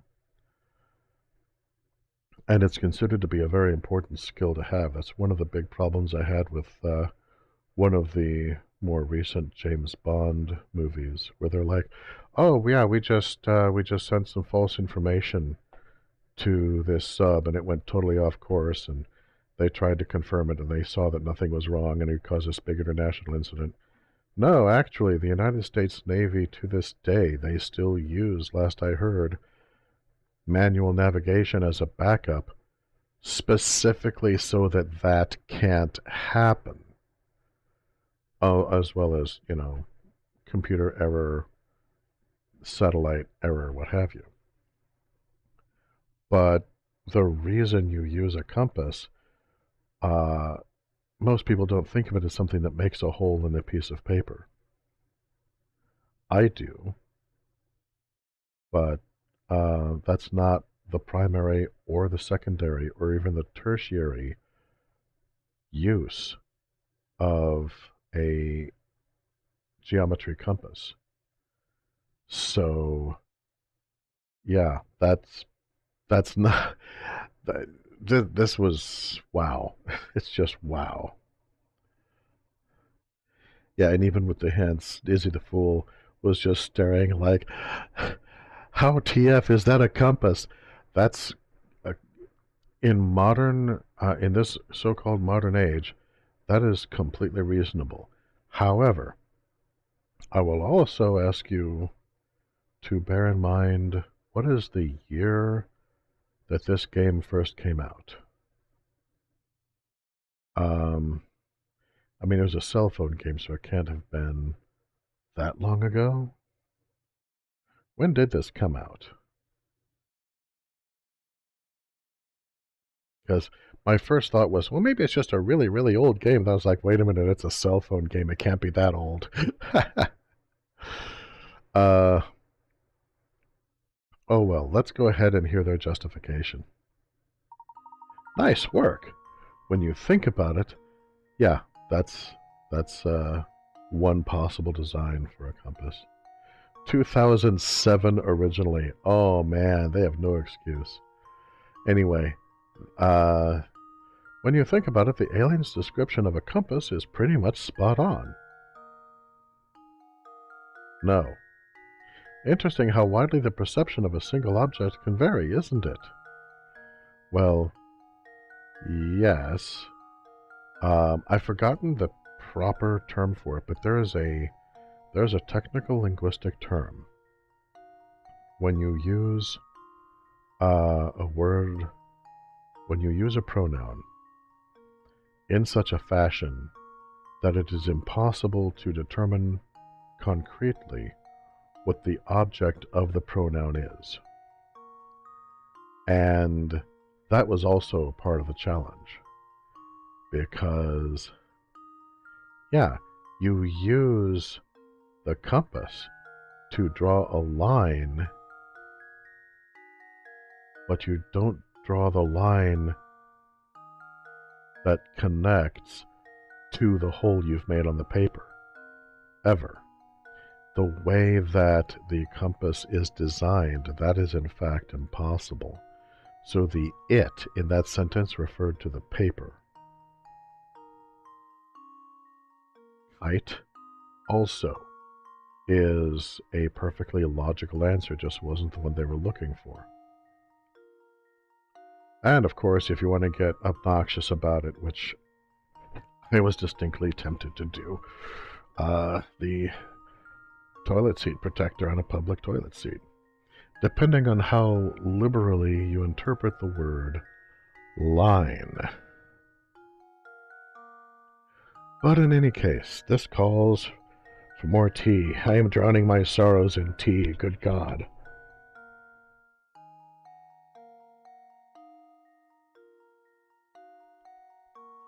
Ah, that is calming. Okay. I considered... Yeah, you circle the hole. That marks it. Technically, I suppose, in the way that verbally communicating to someone that there is a target up ahead marks that target. But that's getting pretty abstract at that point, I think. Yeah, they do be aliens, true. But still, you know, you mark the paper to me. You know, from a literal sense, you mark the paper. You mark the whole only the most abstract definition. So it's like, wow. Yeah, you don't like this puzzle much. I hear you. I hear you. I had an easier time with this one. It was my third guess out of 3 possible correct guesses. The first one I didn't enter in because, like I say, it's just an obnoxious smart aleck answer. But anyway, let's see what the young lady has, who may or may not be a lady, has to say about this. Hee hee hee. Yeah, okay. You know, I've heard that if you aren't careful walking around St. Mr. A at night, you can run into trouble.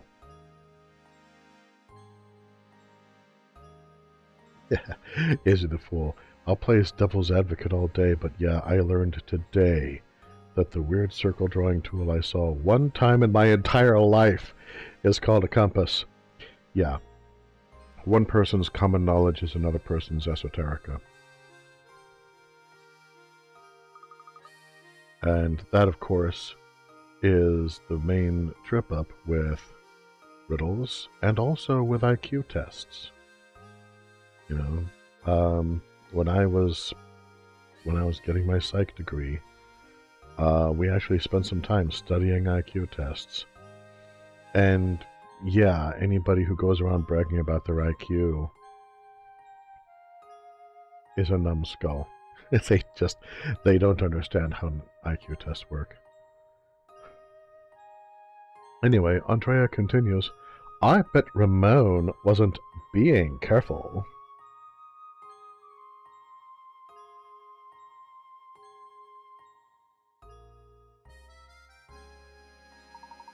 What exactly do you mean? And then she buggers off. Yeah, Is the Fool saw another example in where some guy's social media post where his Egyptian wife had never heard of Stonehenge before. Yeah, exactly.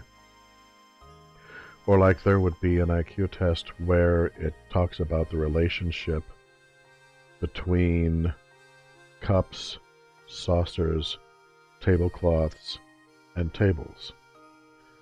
Well, what if you've never seen a tea set?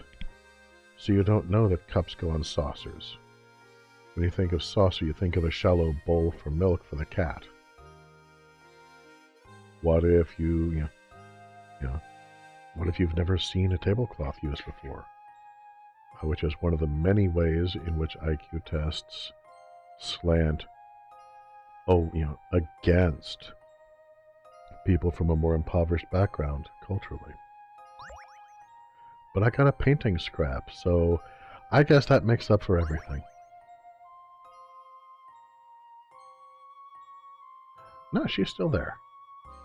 She did not bugger off. She's still there. Yeah, the guy in the earlier example, the guy who had married an Egyptian, he showed a picture of Stonehenge to his wife, and her response was, WTF, that's pathetic. Your ancestors were weak and lazy. Ha ha ha. That's awesome. Hee hee hee. Weren't you supposed to be looking for someone, Gramps? Oh my god, I hate that girl so much. She's awful. Oh, look, Professor. I found a hidden puzzle. That's just what we need. A hidden puzzle. Yeah, she must be reincarnated Pharaoh. This puzzle is worth 40 picarats. Yeah, okay, hit me. One of the 4 shapes below has one less match than the rest of them. While studying these 4 small shapes, your friend approaches you with a riddle. I'm thinking of something that is necessary for human life. It appears in just about every house you've ever visited, and decreases in amount gradually the longer it is around. What am I thinking of? Well, let's see now. Light, water, depending on how openly you interpret the situation, oxygen. Move 1 match in the picture to form your answer to your friend's puzzle. So it's a 2-stage puzzle this time.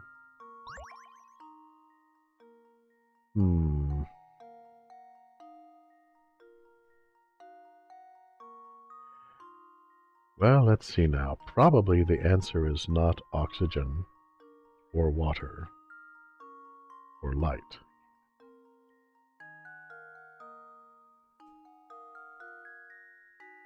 Let me puzzle this a bit. I'm just going to kind of move some stuff around randomly whilst I do.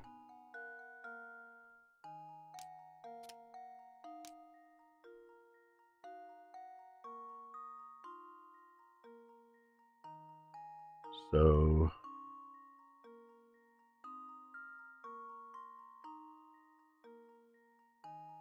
can I rotate this? Can I rotate it?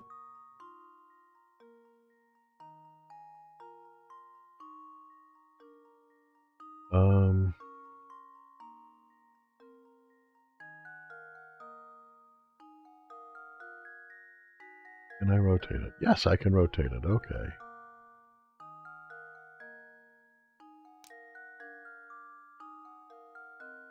Okay, so,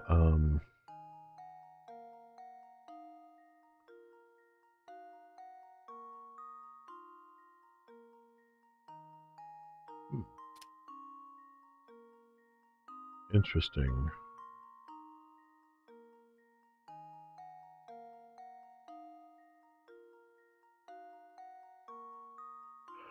Ah.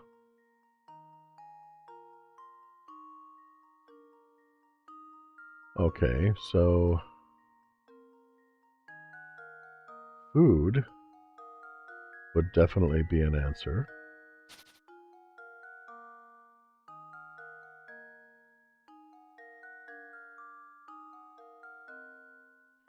But only move 1. One match. So food is not the answer that they're looking for. And see, this one, because it has the 2-tier approach, you're less likely to come up with an answer that's just, oh,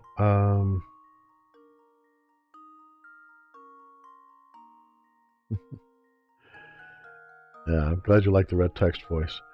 So it's like, yeah.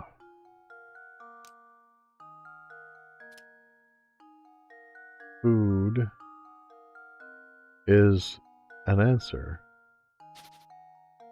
but only for the first stage, not for the second. So let's see now.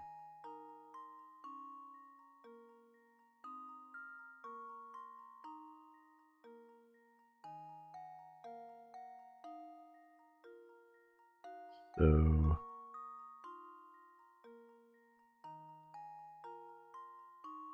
what if... and again, I'm just kind of playing with ideas at this point.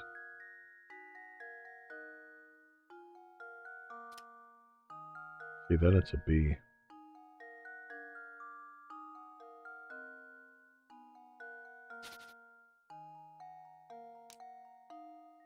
The answer is obviously cube.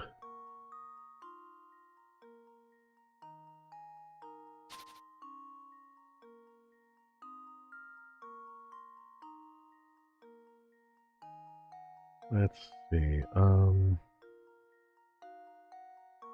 Now, if I move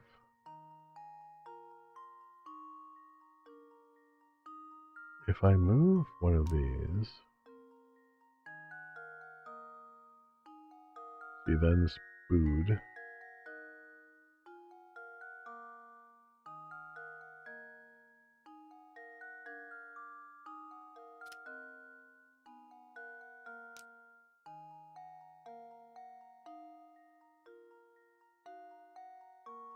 It's oobleck. The answer is oobleck. Dr. Seuss was right all along. Oh, wait. That doesn't decrease, and it's not necessary for human habitation. Okay, never mind then.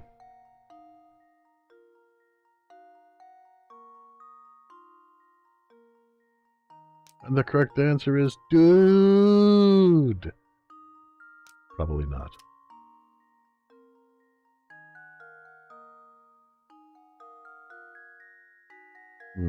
See, there's no English letter that does that. Of course, it's worth noting that you move one match to form your answer, not necessarily to spell out your answer. Right now I'm playing with this as though it's supposed to make letters, but that's not necessarily the correct answer. So...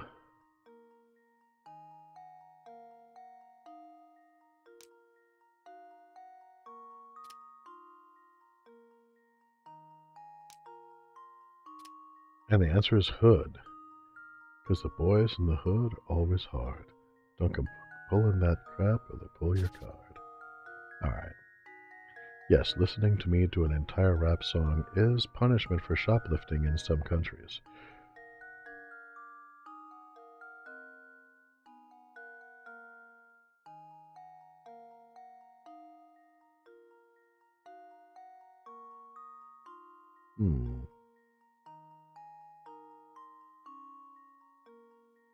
You know, seriously, I keep coming back to food, but I don't know how to spell it with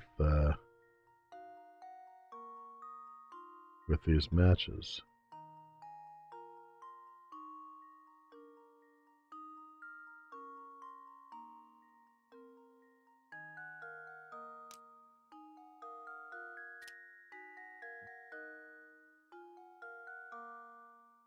It could be you'd.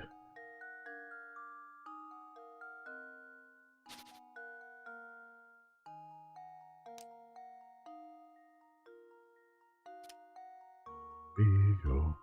Oh.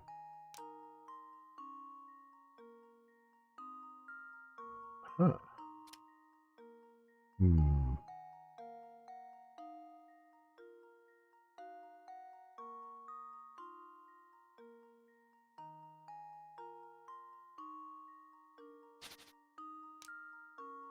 Yeah, seriously, I'm just moving stuff around while I'm pondering the ponderables.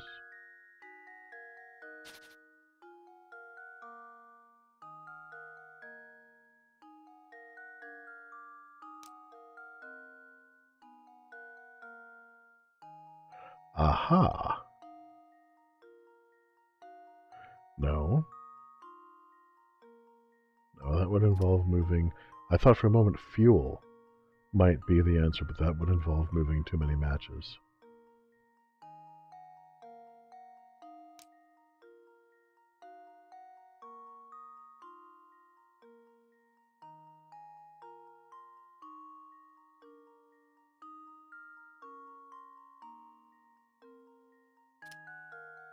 Ewad.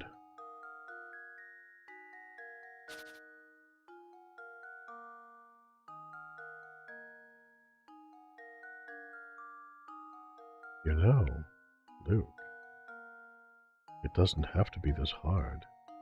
Just let me sew those buttons onto your eyes, and everything will be easy.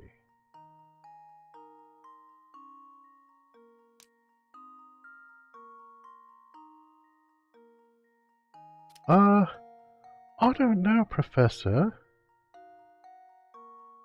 I'm having second thoughts. Now, Luke, we don't have second thoughts in the other world. Alright, again, if I was just playing this by myself, I would happily just ponder this endlessly for hours. However,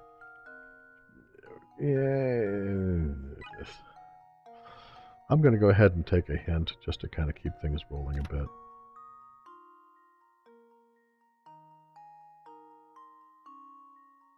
Okay, and as usual, hint 1 tells me nothing, except what I was already doing. It rephrases the question. Don't worry about arranging them into a picture, it's the idea you're after. Yes, yes, I know.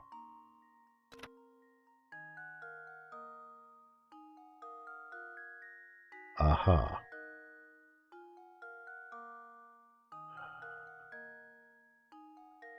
Okay.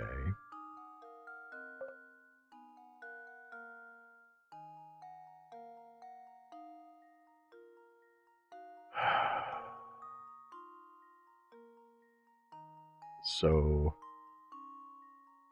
apparently the answer is food. Yeah, it's gotta be food. I just, somehow. But,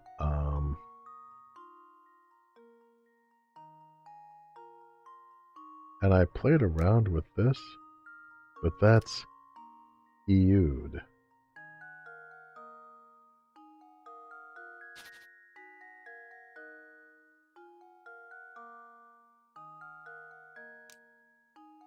That's hood. Frickin' dyslexia. Alright. Okay, I see what they're doing. There it is. Yeah.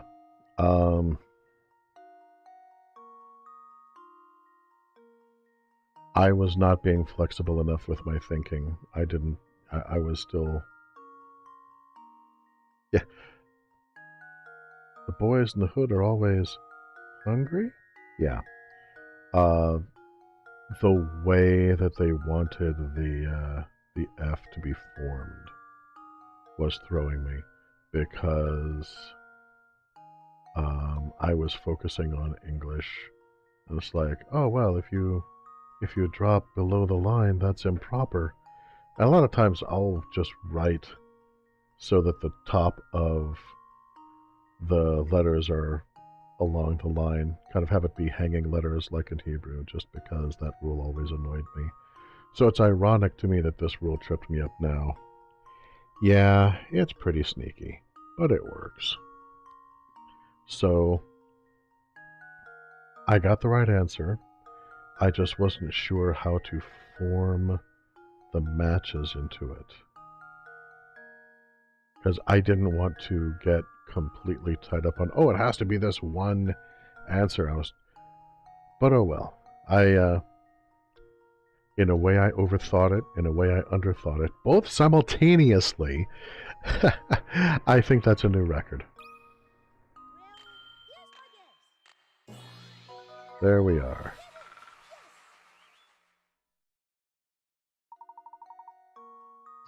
Make sure you visit the grocery store before you run out of snacks. Oh, yeah, dude, snacks are just the best. Hold on while I flaunt my privilege in my life. Snacks are the best. I wish all puzzles were this easy. Oh, you wish all puzzles were that easy, do you? Would you like me to show you how an anchor works?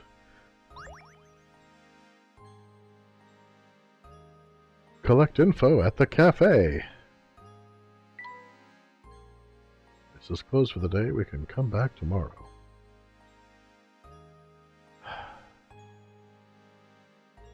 Am I sure that this is the cafe I need to come back to? Oh well. That's all right. While I'm here anyway, though... Well, you look familiar. Hello, my good man. That filthy jar reminds me of a puzzle I once heard. Okay, you shouldn't call him that just because he's got a short haircut.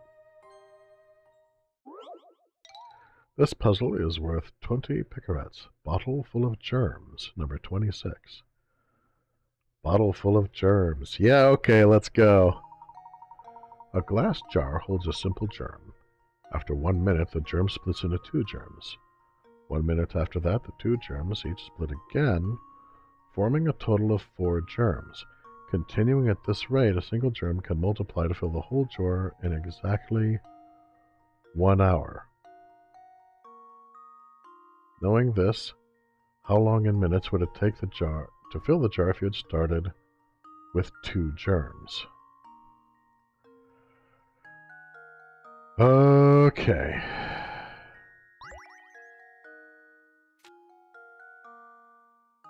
Alright, let's see here.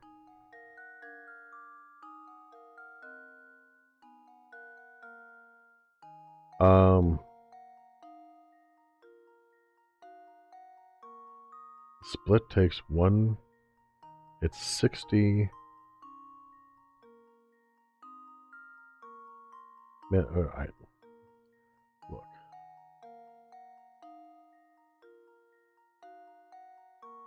"60 splits equals 1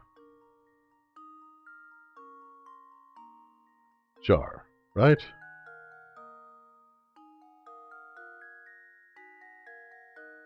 So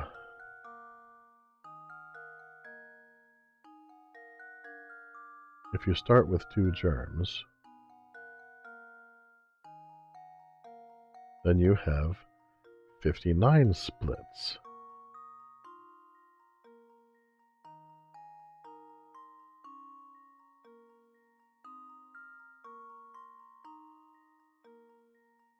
You're going to end up with the same number of germs regardless. It's just 1 split less. 1 split less. So 1 minute after that, the 2 germs split again, forming a total of 4 germs. Yeah, so... yeah, it's 59 minutes. I don't... Either I'm missing something glaringly obvious,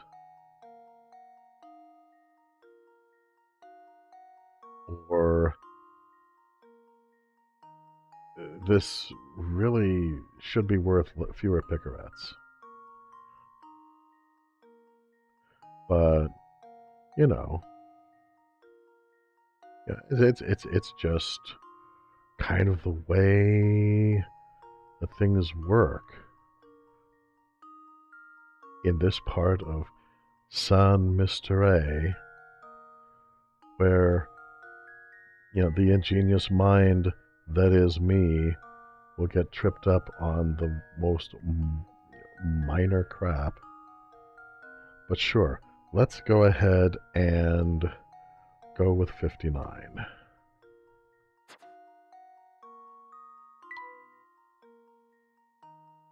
I mean, it seems logical, but yeah. Okay, yeah, I kept looking at this like there's got to be a trick. Nope, it was the obvious answer.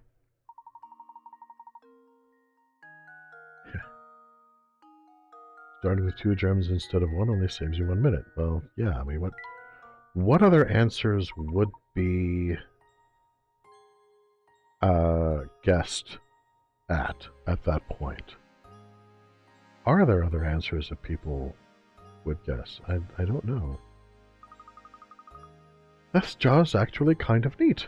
Why don't we take it with us? But my boy, it's covered in grime. What's this? Something's hidden inside the jar. I think you're right. Luke, reach a hand in and see what's inside, will you? I prefer to stay tidy. You got a painting scrap.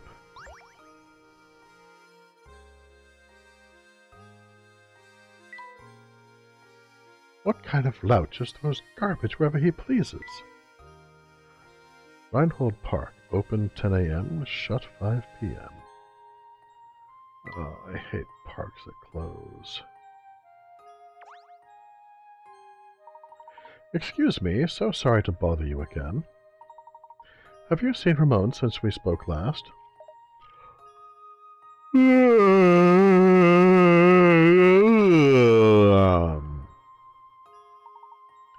Come on, Luke, let's go.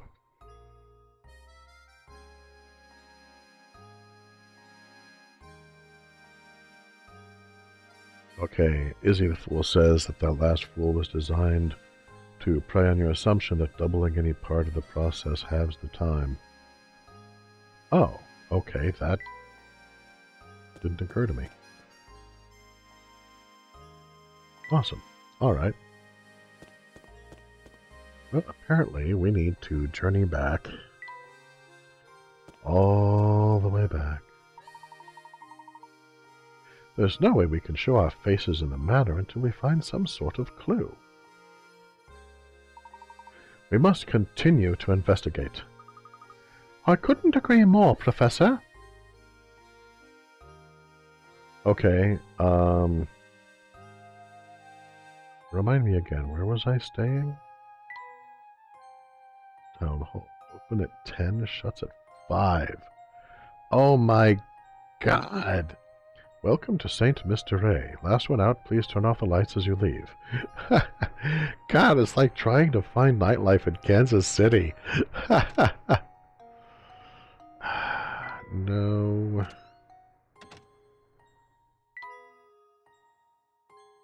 Didn't we have rooms we were staying in somewhere? There's no way we can show our faces in the manor until we find some sort of clue. We must continue to investigate. I couldn't agree more, Professor.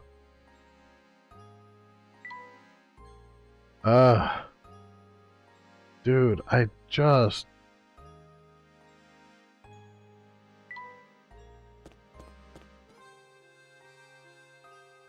want to... Doesn't look like it's going to open anytime soon. Hello there, boys. Turning in for the night already? Found! Yes, unfortunately, this town is populated by nothing but diurnal diddlyboobs. Not yet, I'm afraid. We're still out surveying the town. Not yet. What not yet? What? Why? What? Okay, sure. By the way, have you seen Ramon around today? Ramon? That skinny man with the big purple lips? That fellow who used to be a deputy in Mayberry before he shot himself in the foot? No, he hasn't come by today. But you know, for all his fancy clothing, I hear he is actually quite the layabout. He's probably off idling at the cafe. Why not go check for him there? Because the cafe is closed, I see. If that's the case, I'd like to go to the cafe right away. Do you mind keeping the front door open a little longer? Oh, don't you worry, Oh, wow, wow, that mouth. Let me try that again. Oh, don't you worry, Professor! Another guest arrived to stay the night, and I'm setting up his room. Besides, my door is always open for a dashing gentleman such as yourself.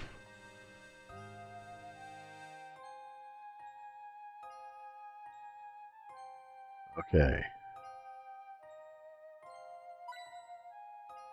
Yay, found a hint coin.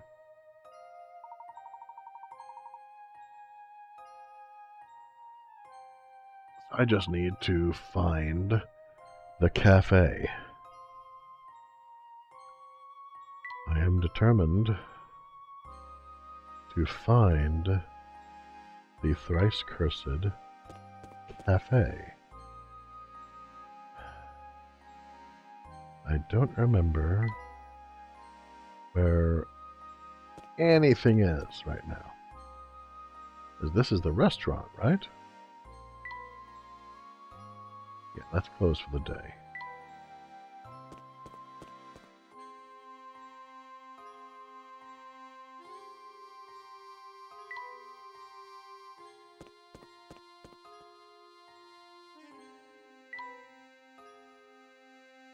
Okay. So, you there. Oh, goodness, whatever shall I do? Says Gerard. What seems to be the trouble, sir? Let's see here. Strong, young, and you look like you have a good back. Oh, you're obviously talking about Luke. He loves manual labor. I what? Quiet, you. Oh, thank heavens you came along. I beg your pardon?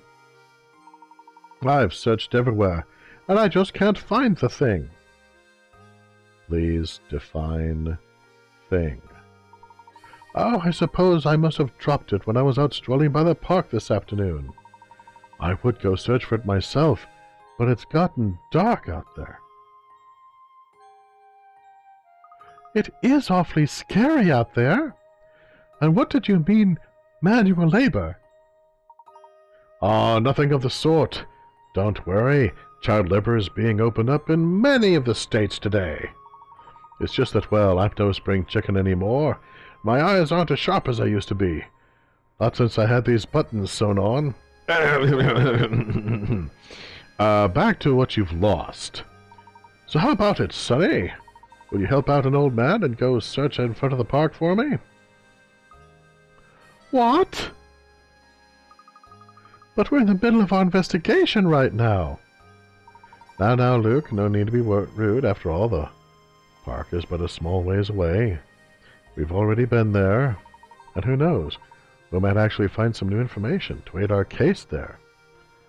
Besides, helping those in need is the duty of any gentleman. Splendid! I'll wait right here for you to come back. I'm counting on you. But what was that he said about ever since he got buttons sewn on his eyes? Oh, pay that no mind, Luke. He obviously has a cold. So one more detail, please, sir. What exactly did you drop? A cold? Drop? Oh my now, what was it? Well, that's right, it was my watch. Actually, my best rich watch. Bring it back for me, Sonny. What was that about the eyes, though?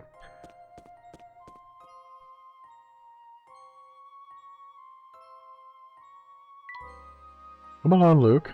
Don't dally. But the eyes, though!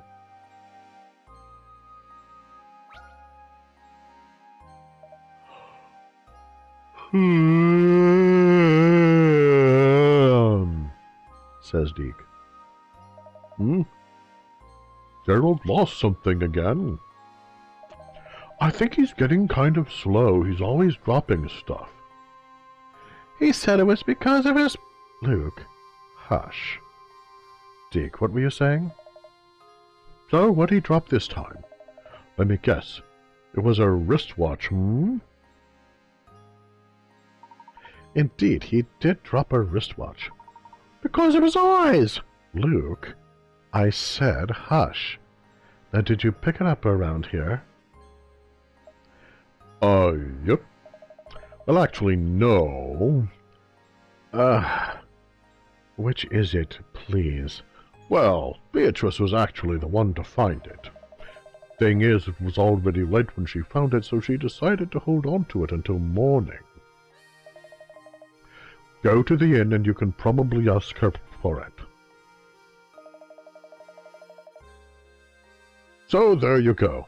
Excellent. We'll be on our way then, now that I've got your attention. Oh, bloody hell. Could you give me a hand and solve this here puzzle? Ah. Sure, why not? Dark places give me the willies, but I wanted to solve this puzzle so bad I came out here for help. Okay. This puzzle is all about stars, see? Maybe you can make sense of the thing, hmm? Of course, I'd be happy to help you with it. He doesn't have button eyes! Luke. Shush. Number 46, the biggest star. What about my eyes? This puzzle is worth picarats. 20 of them. My eyes, though!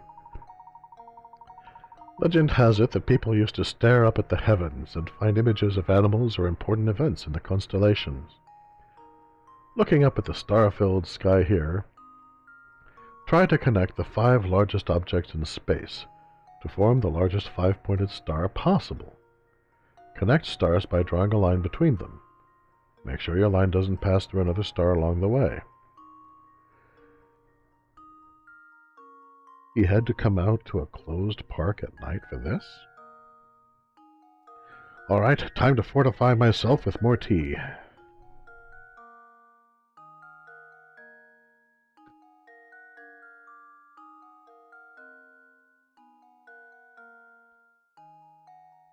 I had thought about asking Isaac to add like a slurp sound effect.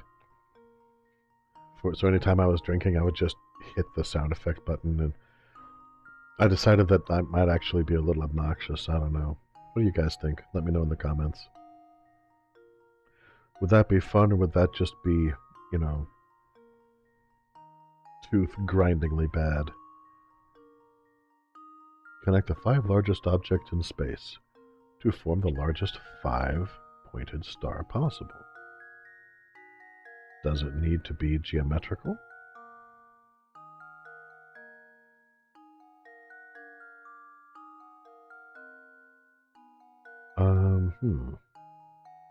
Connect stars by drawing the line between them. Make sure your line doesn't pass through another star along the way. Okay. Connect the 5 largest objects in space.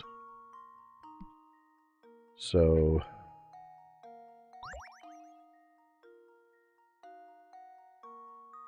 okay, I'm trying to isolate the 5 largest stars. 1, 2, 3, 4. The 5 largest objects in space. I'm missing one. I'm missing something. Already, right out of the bat, I'm like, okay. Connect the 5 largest objects in space. To form the largest 5-sided, 5-pointed star possible.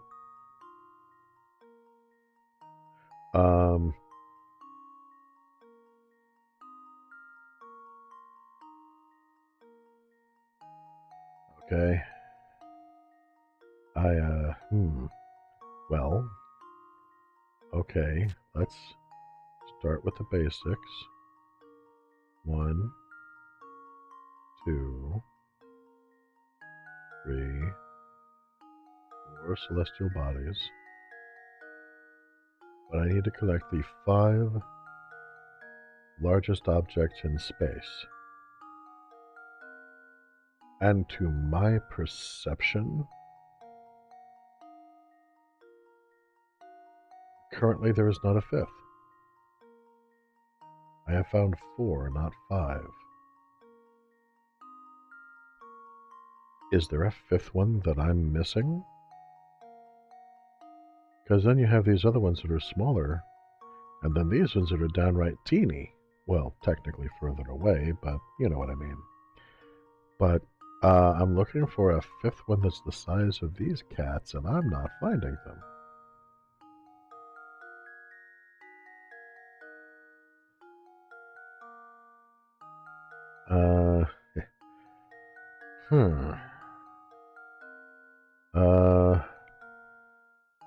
Viewers, anybody want to help me out with this one? Anybody want to jump into the chat? Do me proud. Bueller. Bueller. Some people hustle land. Some people hustle cars. Then there's the one you've heard about, the man who hustles stars. Star Hustler. That was a really cool show, actually. I don't know if anybody besides me ever watched it. It was on years and years and years ago. But there was a guy, he was an astronomy enthusiast. And he, every Friday, I think, he would talk about what cool things were going to go on in the nighttime sky over the course of the next week. And a lot of times, if there were recent discoveries about stars or the heavens in general, you know, something space-wise, he would talk about that too. It was just really cool. The world needs more star hustlers. You know, people who just are willing to geek out over something and say, hey, here's this really cool thing, and I want to share it with the world. These stars are not sharing themselves with my world. I'm counting 4. 4 largest celestial bodies. 1, 2, 3, 4. Ichi, Ni, Rei, I forgot 4. Yoko? Yoko Ono?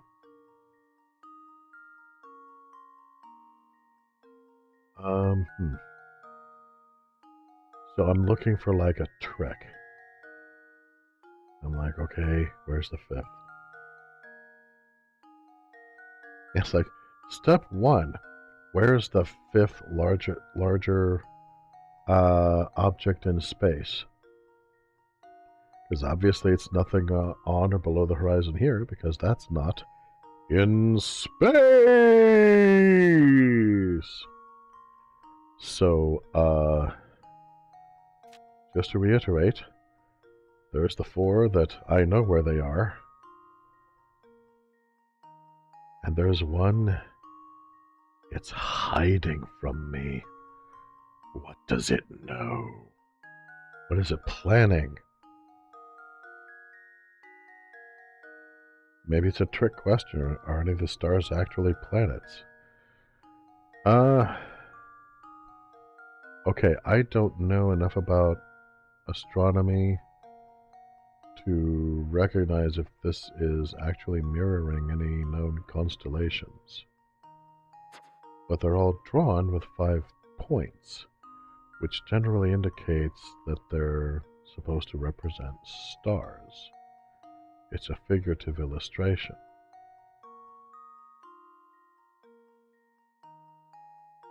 Or, if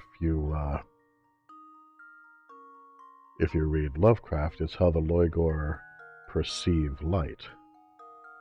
And the fact that we represent a star with 5 points is just a remnant of their influence upon humanity back in the days when those things which were meant only to crawl were taught how to fly.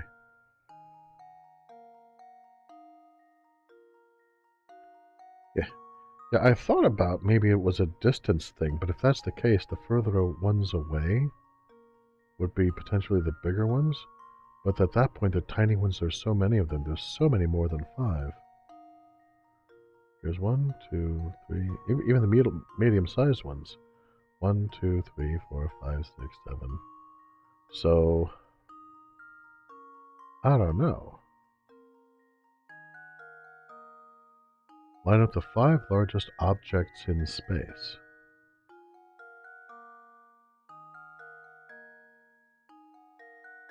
So, yeah. This one's a bit of a stumper, isn't it? I hate going for hints on this game because the first hint is either completely useless or it gives away the entire puzzle. It seems like there's no in-between, to my perception. So, I don't know.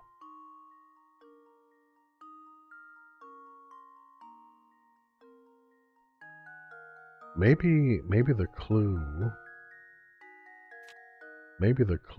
is in the first paragraph. Legend has it the people used to stare up at the heavens and find images of animals or important events in the constellations. So, maybe the objects I'm looking for, maybe they're not literal, maybe they're figurative objects.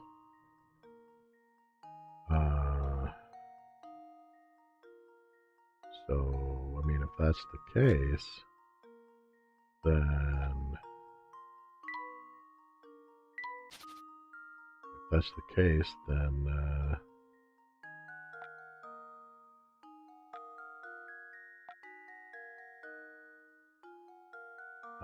see, there's a horsey. And there's a bowl of cereal. And there's a snake with a broken back, eating a salamander. And that's the hole left in a giant piece of paper by a really big compass. Okay, that is not working.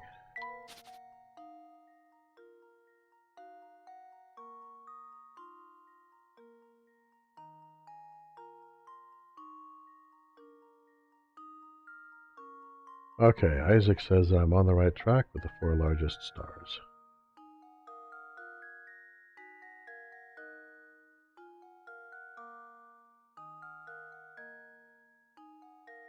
And yeah, if you read the hints, they just basically tell you the answer. Connect the 5 largest objects in space. But there's 4 largest objects in space. So, largest object in space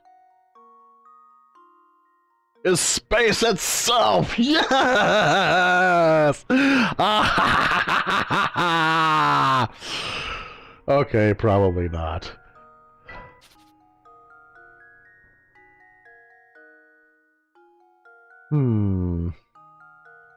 So...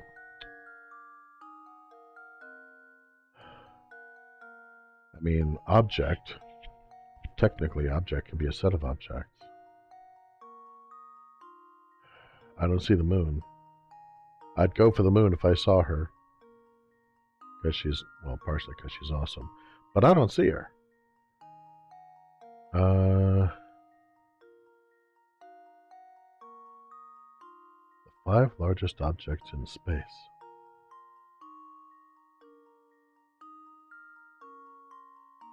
So... Oh, cool. I didn't know I could do that. Ah. Neat. Not what I was trying to do, but neat.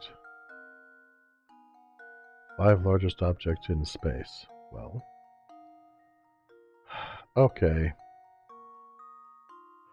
Oh, it's another trick question. Okay. Very funny. You bastards.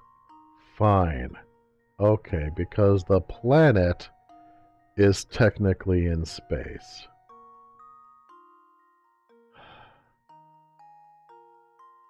Wow. You people suck. Okay.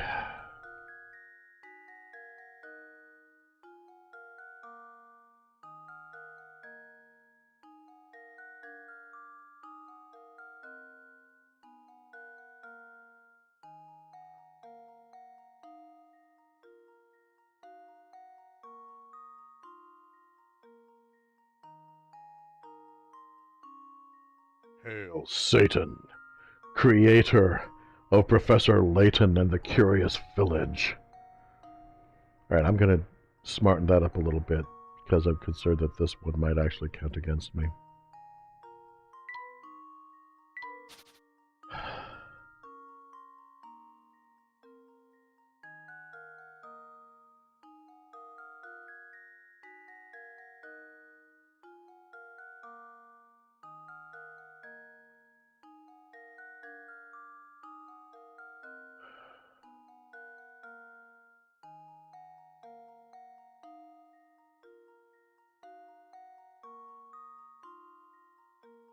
Yeah, pan. Yeah, pan.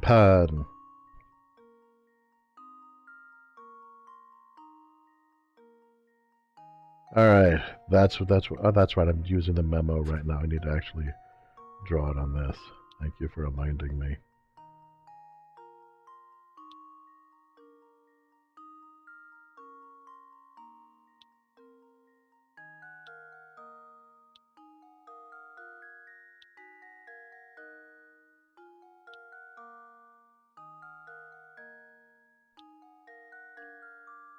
There. There's our answer. Because technically, everything is in space. And here's the little schoolhouse where Baphomet is teaching the little school children all about independent thought.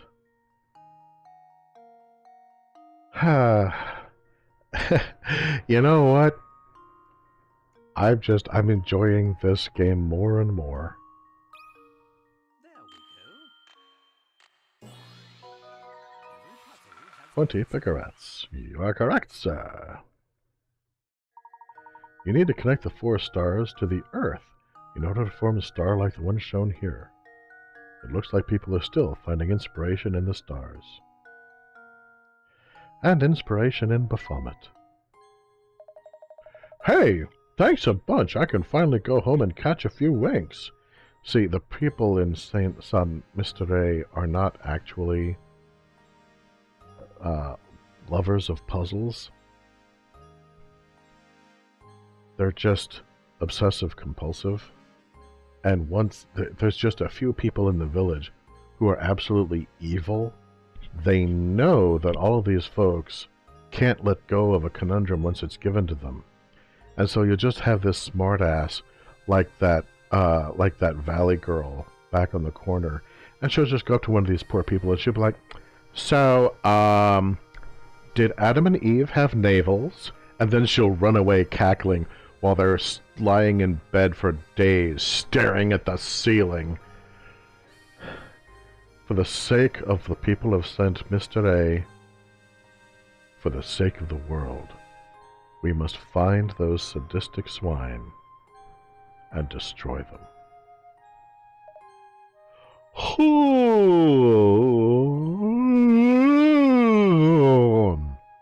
Says Deke. Oh yeah, now I remember. Beatrice from the inn was the one to find Gerard's watch. Don't forget to ask her about it, okay? Okay, see you tomorrow. John? Come, Luke. Let's go. Oh, I got a stuffed bear. Oh, that can totally go into Luke's room.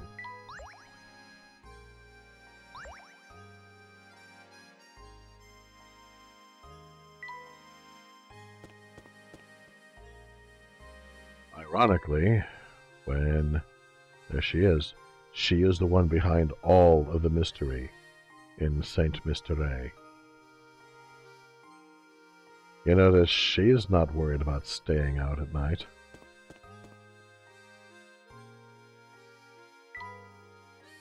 That's the town hall.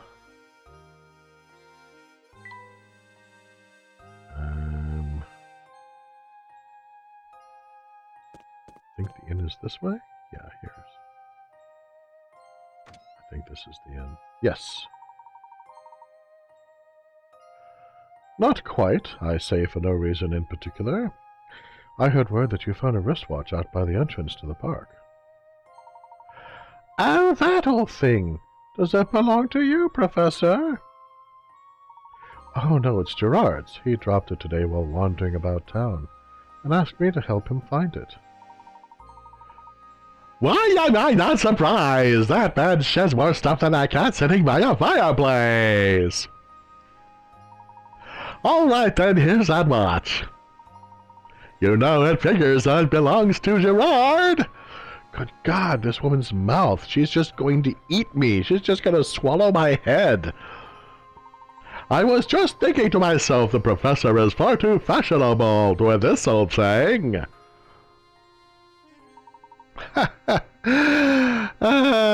Thank you very much. You got a wristwatch. Why am I out of the inn? I wanted to find. Okay. All right.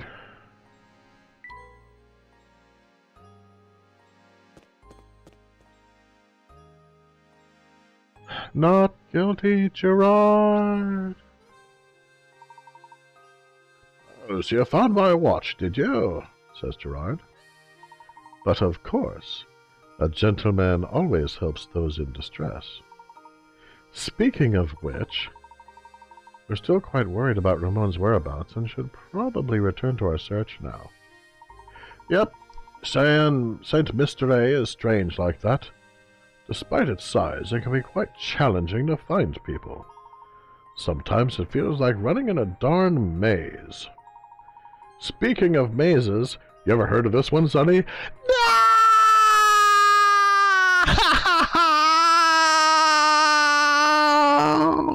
Okay.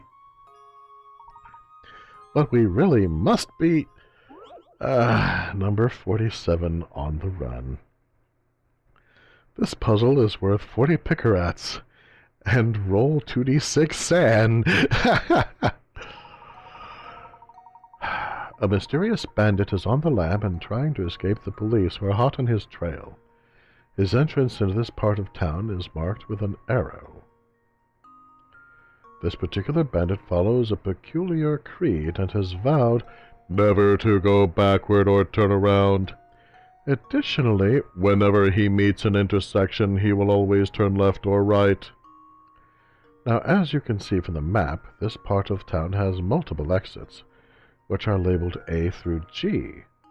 Of all the exits here, which one will the bandit never be able to pass through? Touch. Alright, this is the last one for today. I just wanted to have some closure. That's all.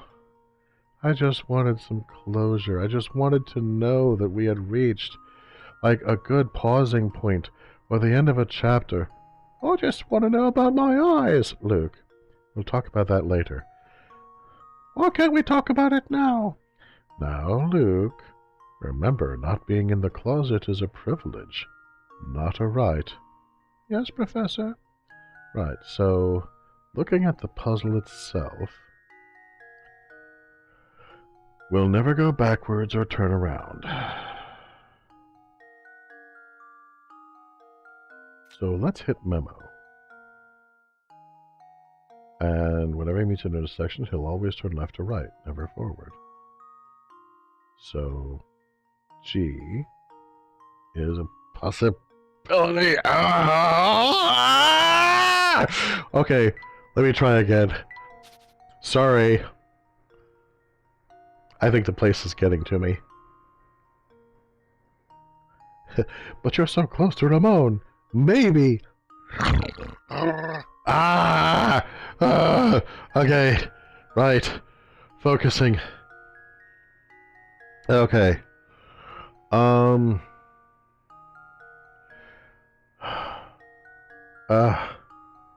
Okay. Turn, turn, turn, turn. A is also a possibility. Turn, turn, turn, turn, turn, turn. B is also a possibility. Turn. Nope. Yeah. No, that would be going straight. So, okay. So, G and B have been eliminated, and so has A. Because, you know, turn, turn, turn, turn. Nope. Nope. Hang on a minute. Hang about. Alright. So G is not an answer. A is not an answer. Fine.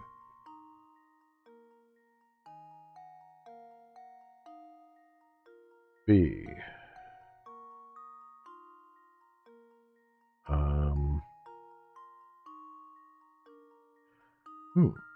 Alright, B might be an answer. Let's circle B and come back to him.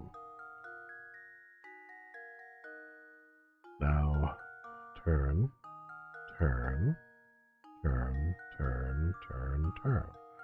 Okay, F is a way that he could possibly leave. What about turn, turn, turn, turn, turn, turn, turn, turn? E is also a possibility. Okay, so these four are distinctly possibilities. This one, this one, this one, and this one.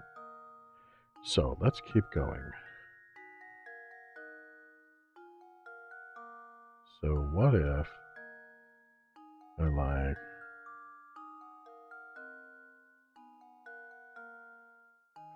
yeah, because you could potentially do either C or D. Yeah, I think I was right when I thought B was the answer. Gonna go with B.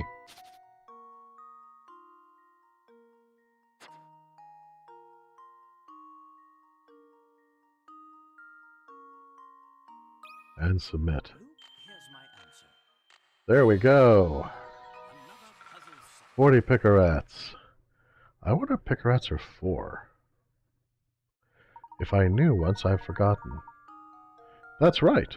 As you can see from the diagram, if the bandit must turn every time he approaches an intersection, the ways he can move through the town are set. As a result, no matter how he approaches B, he'll never be able to leave through there. You're a sharp one, Sonny. You know, if you're looking for someone, you should ask around at the inn or cafe. As you know, the inn is right by the entrance to the village. The cafe is right at the fork in the road just north of here.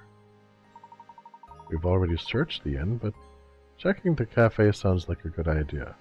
We'll be sure to stop by. Well, then I'm off to bed. An old man needs his beauty rest.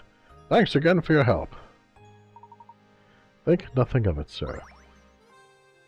A cream rug. Let's put that in Layton's room.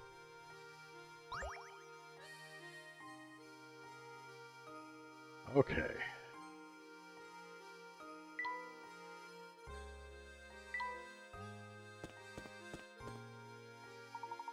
There's no way we can show our faces in a manner until we find some sort of clue. We must continue to investigate.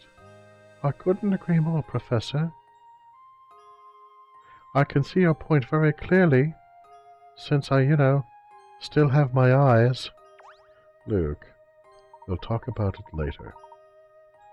Look at me, whooping it up with a bunch of young folks. I feel like a teenager again, thank you. The air's taken on quite a chill. Don't you think it'd be best to head home, sir? I feel so chipper I think I'll stay out here a bit longer. So, alright, the inn.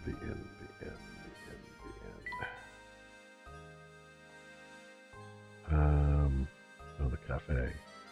I've checked out the inn. I need to check out the cafe. Oh my god, look at that poor mouse. The cat's torturing him again. Professor, there's a cat here. Aw, here, kitty, kitty, kitty.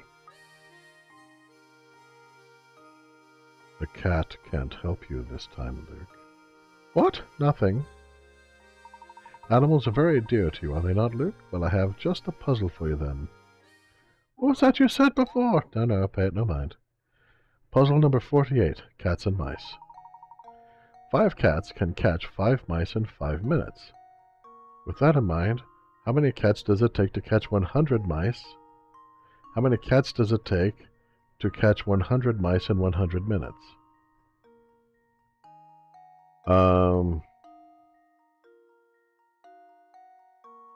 What? What's that gibberish that you're spouting at me now? 5 mice in 5 minutes. Okay, fine. With that in mind, how many cats does it take to catch 100 mice in 100 minutes?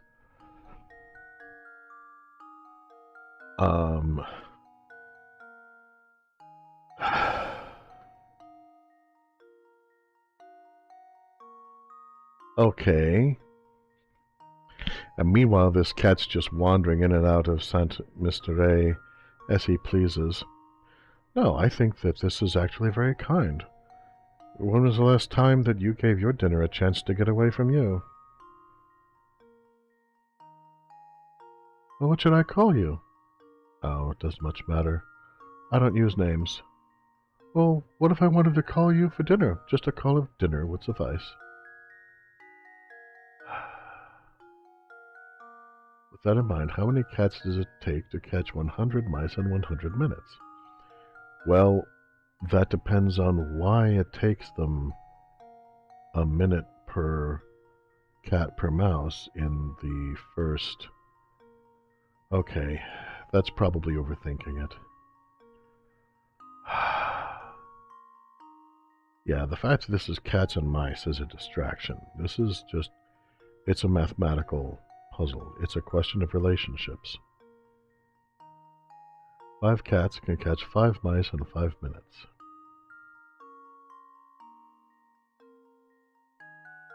With that in mind, how many cats does it take to catch 100 mice in 100 minutes?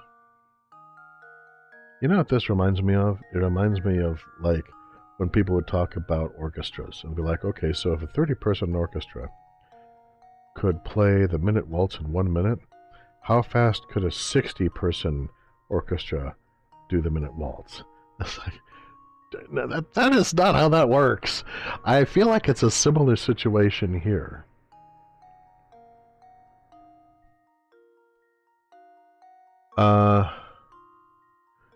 With 5 cats, you're catching roughly 1 mouse per minute.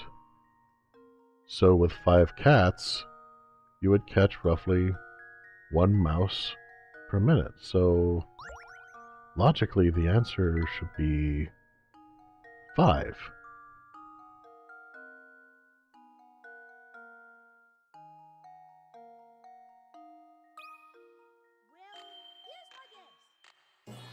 Yeah.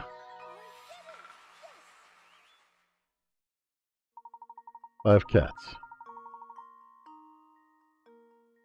If the mouse hunt continues another 5 minutes, you can expect a total of 10 mice to get caught.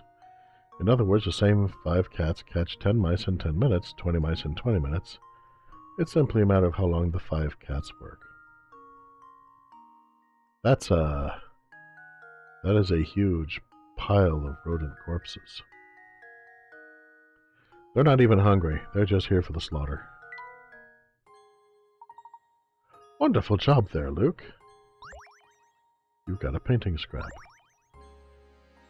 Cats and mice are now on the puzzle index.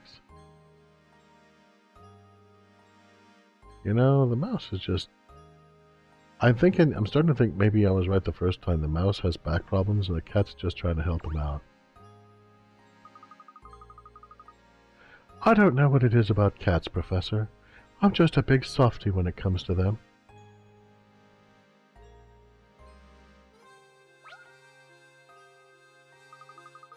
Oh yeah, the hidden puzzle.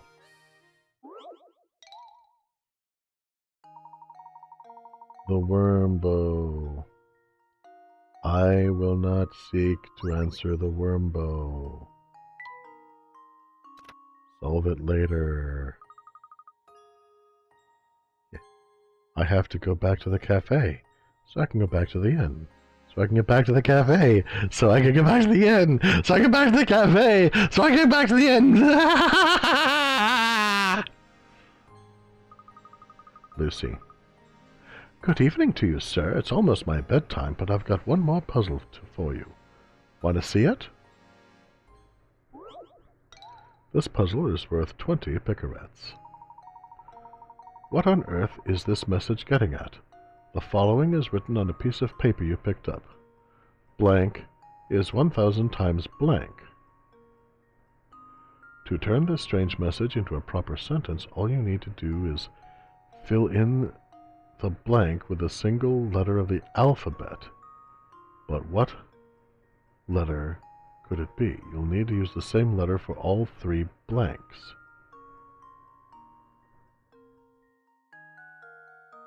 But the message only... What? Wait. According to the description, there's 2 blanks. According to the paper, there's 3 blanks. So...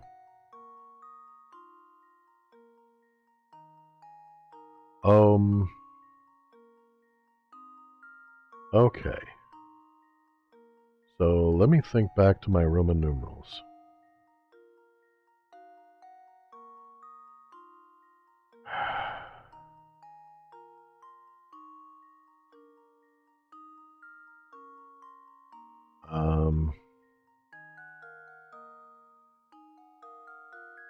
To turn the strange message into a proper sentence, all you need to do is fill in the blank with a single letter of the alphabet.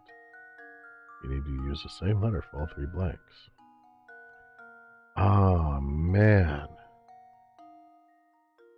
It has been so long since I used Roman numerology for anything.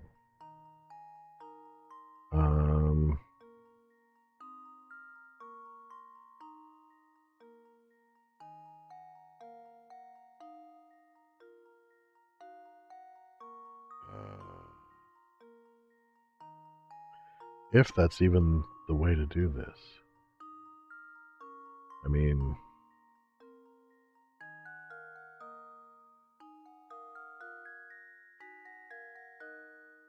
technically, it's a proper sentence if we just use x and xx, and then x is equal to the square root of 1000. Oh, except that they're having...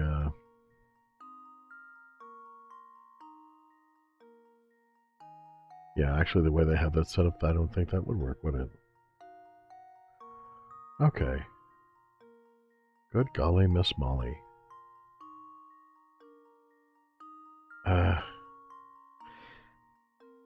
Is this Roman numerology? Because I'm thinking it is.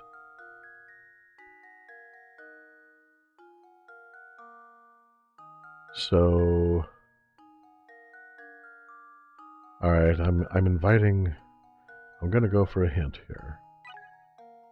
Because if it is Roman numerology, I'm like, is it D that's 1000?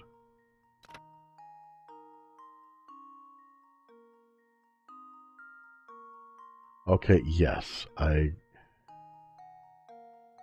English only has 26 letters. If you try each letter, you're bound to come across a solution eventually.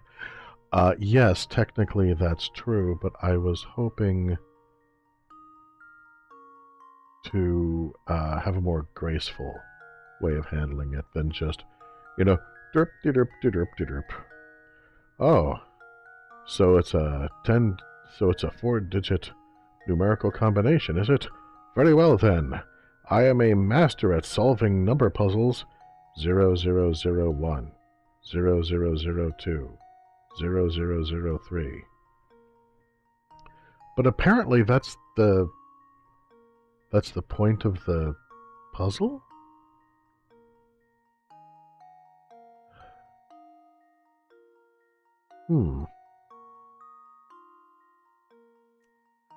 So I guess it's not Roman numerals. Or maybe it is, I don't know.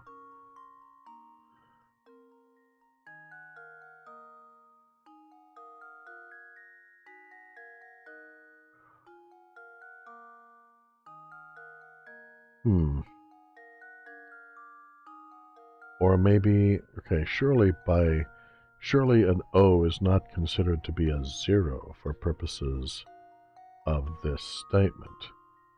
Because O, a letter is not a number. O is not 0.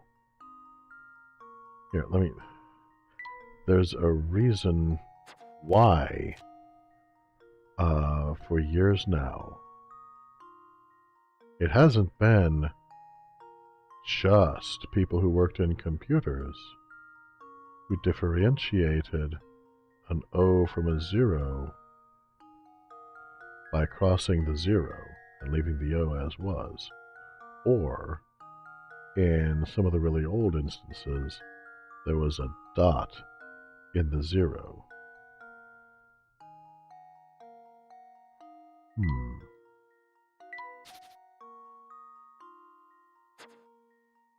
So let's see here.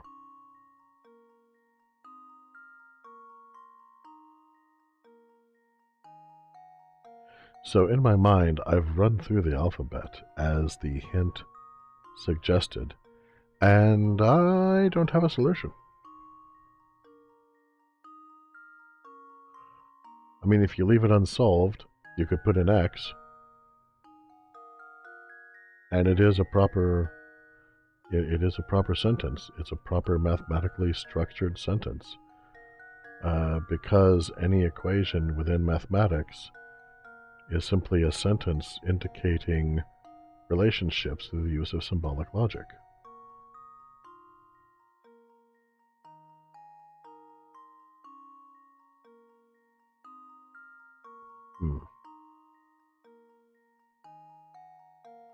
I'm going to be so ticked off if it turns out that the answer is O, because O is not a 0.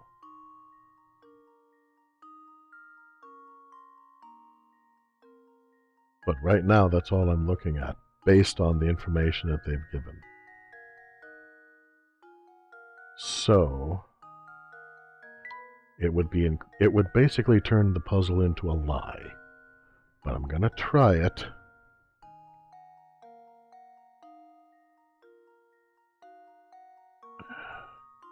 Because going through the process that they suggested, rather than doing something with Roman numerals or something, as I thought they might be doing something kind of like the one with the compass.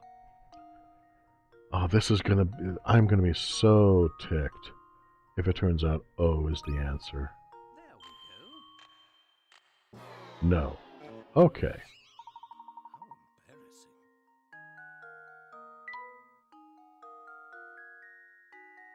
Okay. I'm feeling a little better then.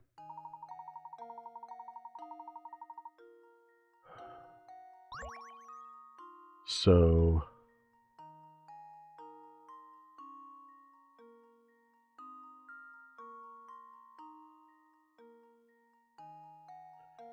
B, D, D, E, E, E, F, F, F, G, G, G. Now see, if you're talking about money, you can use G, because a grand of a grand is 1,000 times more than a grand. If you're talking about strict measurements, then I could use the letter K, because 1K is 1,000 times less than a K of a K.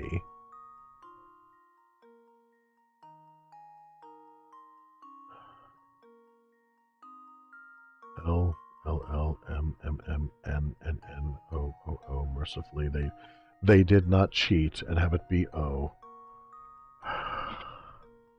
P and PP. Q is 1,000 times QQ. R is 1,000 times RR. S is 1,000 times SS. 1,000 times what, SS? T, T, T, U, U, U, V, V, V. W, double, double, W. X is 1,000 times XX. Y is 1,000 times YY. Z is 1,000 times ZZ. I've even gone over it out loud. Okay. And there's a variety of different possibilities. But I'm not sure. Like, alright.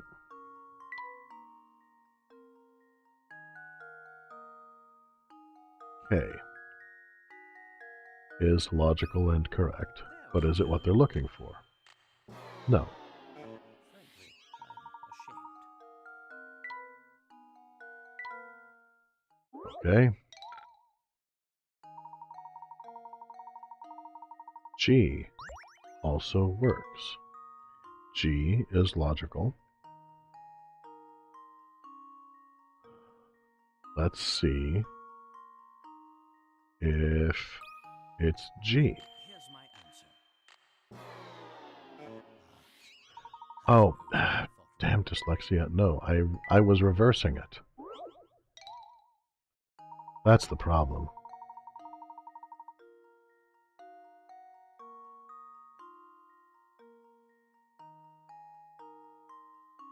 So I guess that, yeah, I guess? Okay, this is a little bit of a struggle for me, but I guess that instead of blank is 1,000 times blank, it's blank is 1,000 times blank blank.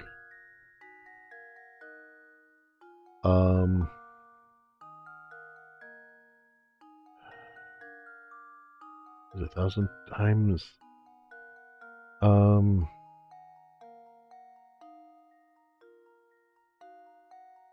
alright, I'm gonna hit another hint. What are you thinking of? Oh, yeah, perhaps it relates to size in some way?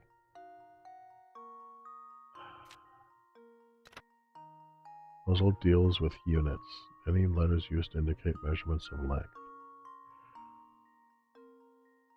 Okay.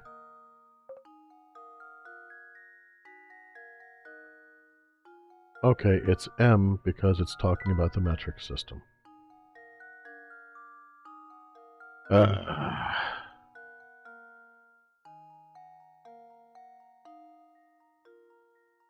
Because a meter is 1,000 times a millimeter. Okay. Alright, that's fair. Luke, here's my answer. Yeah, I thought about it every way except the way that I was supposed to. That's fair. Yeah. Alright, yeah, dude, honestly, you got me on that one. That's... Yeah, you did such a good job! By which I think she means I'm trying to be a good sport. I'm gonna tell you a secret! I heard that there's a man-eating monster in the tower, and that's why everyone stays away. Now, I think all the people that are missing, they finally just buggered off, and they're all having a big party, and every now and then one of them accidentally makes too much noise. I'm not silly enough to think there's actually a monster inside, but the place is dangerous. So be careful in there, mister. Bookcase goes in Layton's room. Hey, that was a good puzzle, and it just, for whatever reason, I just was not able to do it. Well, okay, I mean, I was eventually, but... Okay, info at the cafe. Is this the cafe, or is this a tavern? Yeah, this is the cafe. Okay, this is the cafe. This is the cafe! I'm at the cafe! Wait. It's Crumbs Cafe, and Crumbs Cafe is where, after finding Crouton, this really is the trail of breadcrumbs I've been finding to get here. Wow, okay. Oh there, I've never seen your mug in here before. What'll it be, pal? Says Crumb. Oh, I'm not ordering anything. I actually just came by to inquire about a certain matter. Come on, Layton. You can afford to buy a drink. Be polite. Humph. Not here for the special then, huh? Well, what do you want to know? No one has seen or heard from Ramon. Ramon, the servant at Reinhold Manor, since this afternoon. We've looked about everywhere to no avail. It's like he just vanished from St. Mr. A. While talking with Crouton earlier, he mentioned a strange old man who is said to lurk around the village. Do you perhaps know anything about such an individual? An old man? No. No old men around here. Why, what have you seen? I mean, an old man? Oh, right, that old rumor. So you have heard of him before? If you have any information, anything at all, please share it with us. You're not from here, are you? You have to ask. Thing is, I can't have you spreading crazy rumors about St. Mr. Ray to the outside world, can I? I'm sorry, mister. You'll never leave this cafe alive. Run, Professor! Run! I'll hold him off! Of course, if you're a puzzle lover, then maybe, just maybe, I could find it in me to trust you. Whoa, I see you've solved 30 puzzles. All right, then, here's an earful for you. Well, all right, then. I know a fellow who swears up and down that he saw a strange old geezer skittering about town. The fellow I know is Proscutio.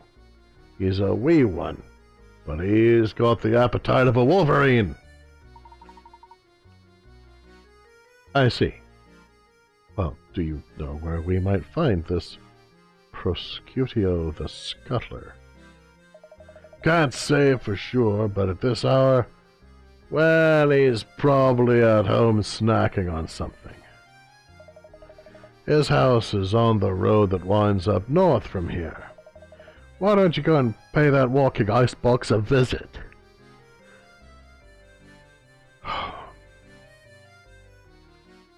Am I really close to finding Ramon? Am I really?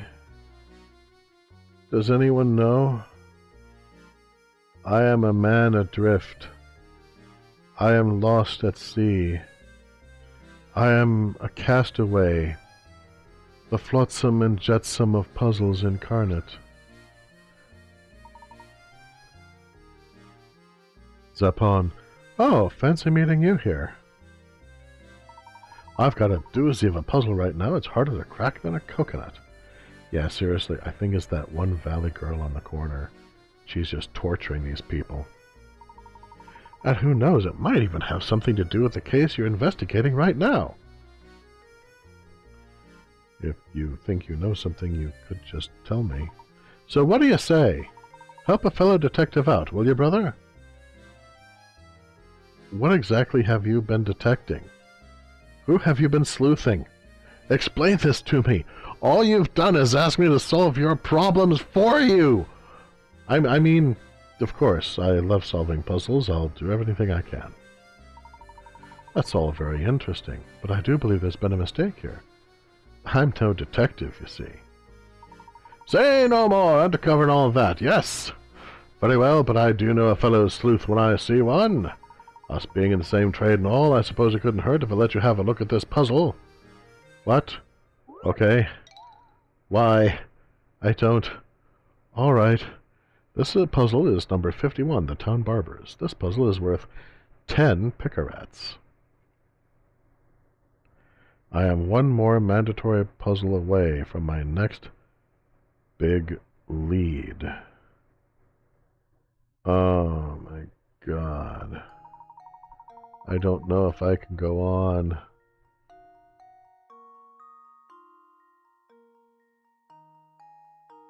A certain town has only 2 barbers in it. There aren't any other towns nearby, so everyone who lives there gets their hair cut by one of these 2 stylists. Looking at these 2 fine gentlemen, which one should you go to for a haircut? A. Luke, here's my answer. Another puzzle solved. It's not like he cut his own hair. That's right. Everyone in the village gets their hair cut by one of these 2 barbers. This includes the 2 barbers themselves. Because people don't usually cut their own hair, the stylist with the butchered haircut is probably the more skilled of the 2. Oh, you've done it! You've solved that monster of a riddle! Simply astounding. Even I couldn't do it. Oh, it wasn't that difficult. But on a more important subject, have you heard word from Ramon lately? What's that you say, good sir? You want to solve more puzzles? All right then, here's a gem of a tip. Go visit Granny Riddleton's shack. That's all I can say. My detective's instinct tells me that another case is developing as we speak. I must take my leave now, but perhaps I'll see you again tomorrow. You get a painting scrap.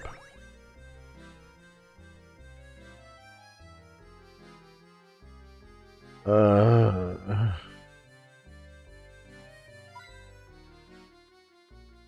don't wanna... Hint coin. Coin. Yes, I am a Scooby-Doo villain. Professor, there's a puzzle hidden over here.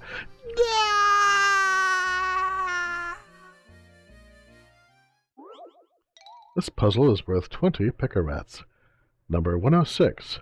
How many glasses? On the top row of the picture shown below, you have 3 cups of juice followed by 3 empty cups. Your objective is to change things around so that the cups are arranged as shown in the bottom row of the picture. I'm sorry, I mispronounced that. Your objective is to change things around so that the cups are arranged as shown in the bottom row of the picture. Why do they do that to me? Assuming you can only move 1 cup at a time, and that all rearrangement has to be done by hand, how many cups will you have to pick up?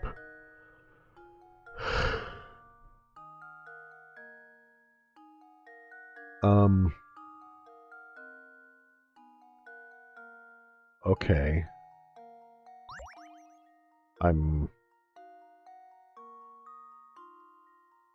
Well, if I can only touch 1 cup at a time, then that means I'm pouring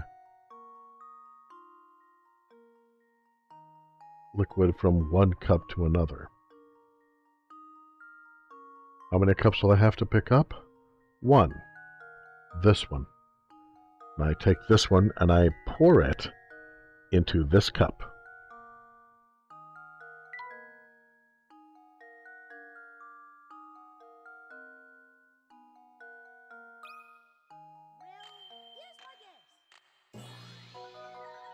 Da-na-na! That's right. Pour the contents of the 2nd cup into the 4th cup and then return it to its original position as shown above. This way, the task set before you can be completed in 1 move. Easy! Let's go find more puzzles! No, I don't wanna... Alright. I'll go. Head to Prosciutio's. Okay. I am really, really tired, but I'm gonna push through this. I'm going to push through this. I'm gonna do it. I'm gonna make it happen. Head to Prosciutio's. Looking on the map above. I don't know where Prosciutio's is.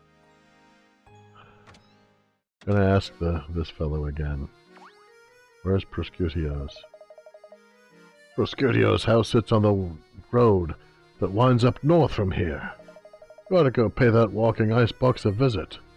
Okay, on the road that winds up north of here. Both roads wind north of here, you great git!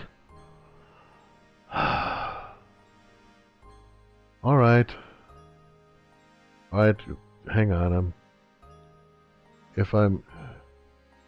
yeah, both of them wind north.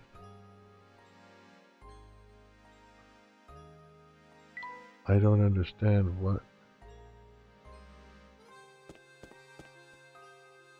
Alright. Oh. I thought maybe that was a house in the middle of the road, and that was Prosciutto's, because it lies on the road. Nope. This is just the, these poor people trying to sell their wares. Completely oblivious to the doom that stalks them. Oh well.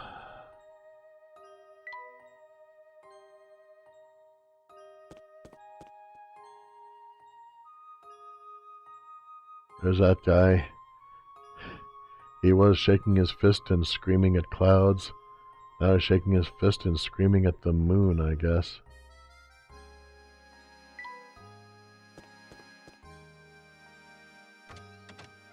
Ha!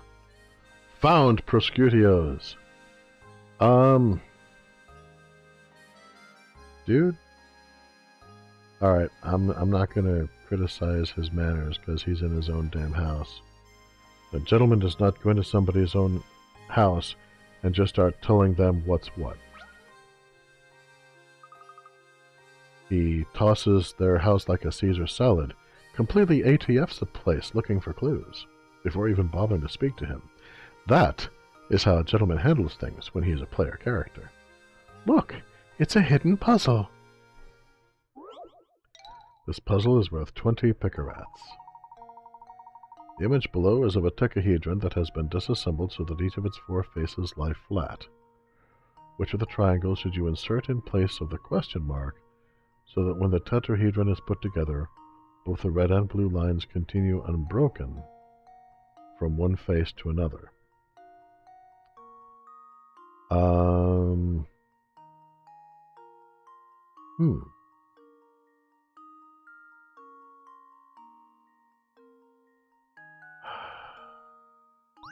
Okay, so am I allowed to rotate these guys? No, I'm not.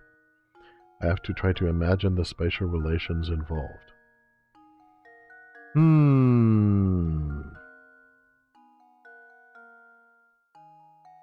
Well, let's see now.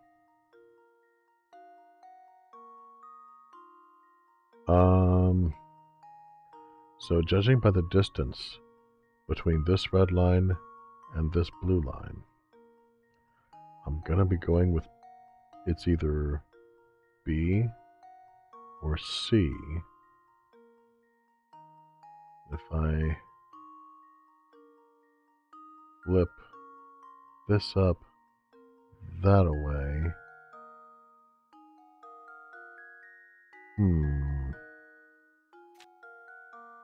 Alright, so that's about that long.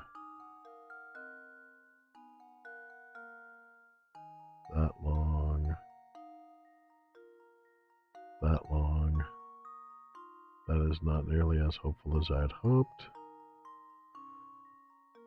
But it's gonna be... I feel confident it's either B or C.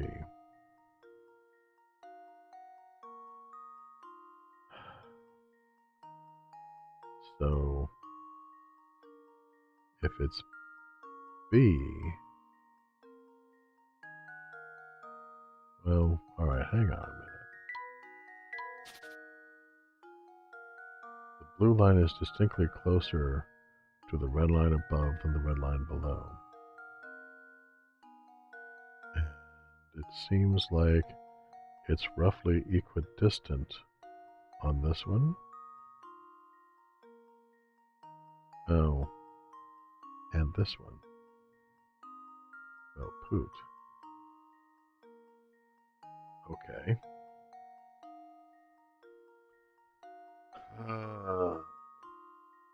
My brain is turning into guacamole. Okay.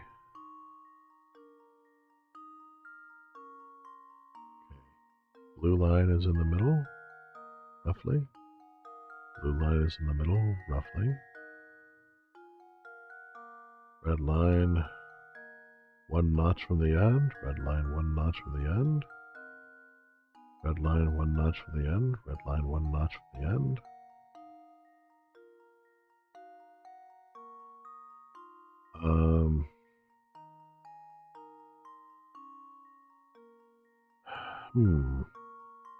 Yeah, there's...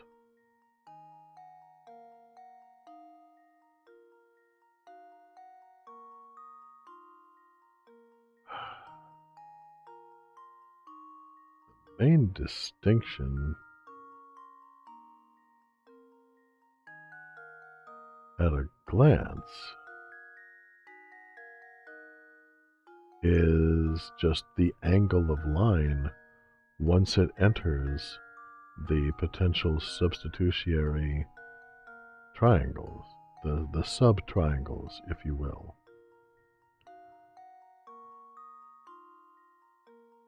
But only one of these is the right answer. So...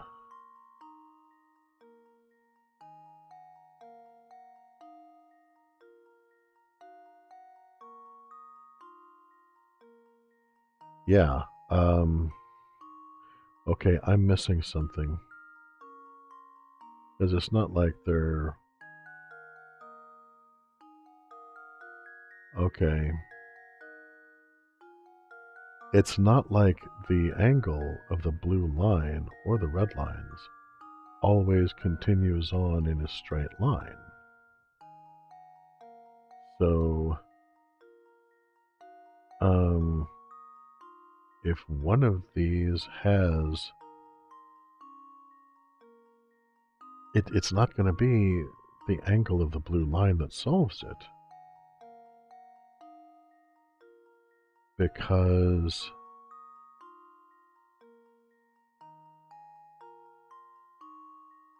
you know, it could change angle there very neatly. So, continues unbroken. It looks like either, to my eyes, it looks like either B or C could potentially continue unbroken. Frickin' symbol recognition. So...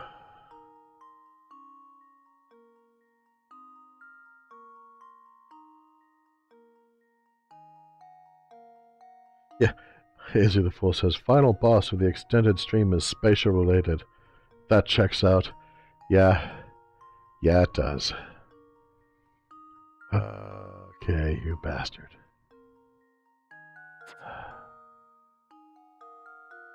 So, yeah, if you notice, if I was going to put C into this space, I would put it with this side going up against here. And measuring, you know, distance from the corners for the red lines and from the blue line, it checks out. Likewise B, distance for the red lines and the blue line, it checks out.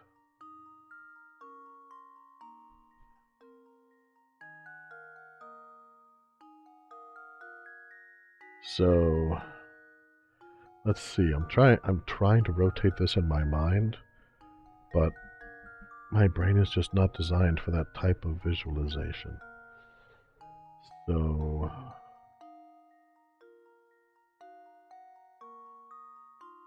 it's either B or C.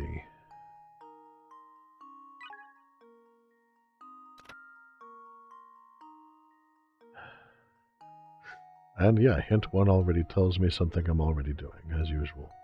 Look at how the red and blue lines cross over each edge of the tetrahedron. Note that 3 lines, 1 blue and 2 red, cross over the edges in the center triangle in the collapsed tetrahedron. The collapsed tetrahedron. What do you mean collapsed tetrahedron?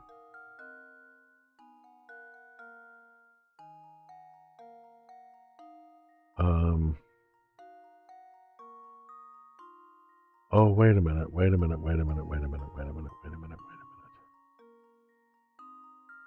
That's the problem. I'm thinking about this as if it's a 2-dimensional structure. It's not. It's a 3-dimensional structure that has been rendered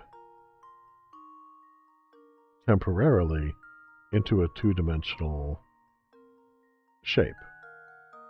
This is a D4. So it's not just this edge I'm worried about. Also this edge and this edge. So this edge. Okay, that needs to be two of those things from the corner that would attach here.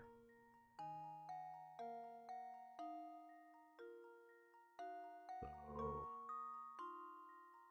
and I'm just having I can reason what to do, but getting my brain to visualize that is almost impossible. Okay, 1, 2. So if this edge goes to this one,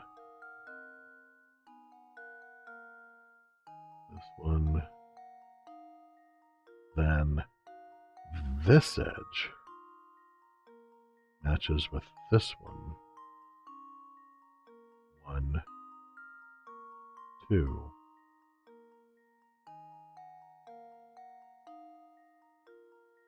Whereas this one, this edge would match to this one. This one goes straight up here and would not match with this one. Alright, it has to be C.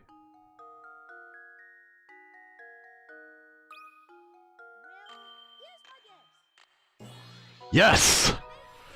Yes! I did a spatial thing! Oh my god! I did a spatial thing! Look at me go! I did a visualization puzzle with three-dimensional spacing! Yes! Three-dimensional visualization is crucial to solving this puzzle. And I did it! I did the puzzle! I did the crucial thing! I'm so happy! Yes! Done! Now let's... And Luke says, done! Let's go find more puzzles.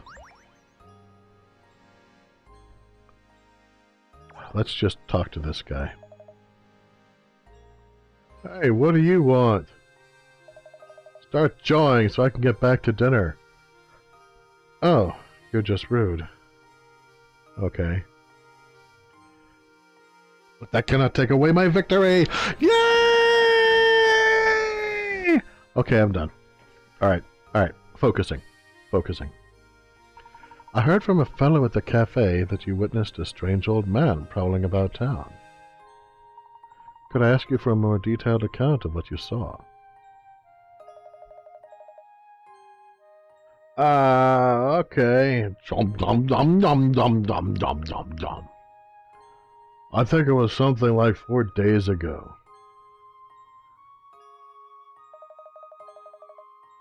I was on my way home from the market when I saw this creepy guy sneaking around. So I took a closer look, right? I wanted to make sure he didn't clean out the butcher before I got there. Up close, it was some spooky old guy with a huge sack. Chomp dum dum dum dum dum dum dum dum dum dum dum. I yelled at him, but the geezer just bolted. I was all like, man, look at Gramps bust a move. I think that weirdo is the one who's been kidnapping people. If you gotta go out at night, watch yourself, you hear? I don't go out at night. It isn't good. I don't like to do it. Interesting.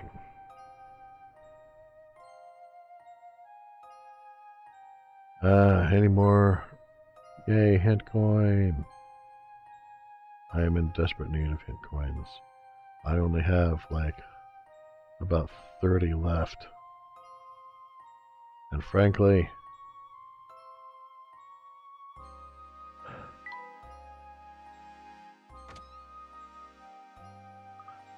Luke yawns.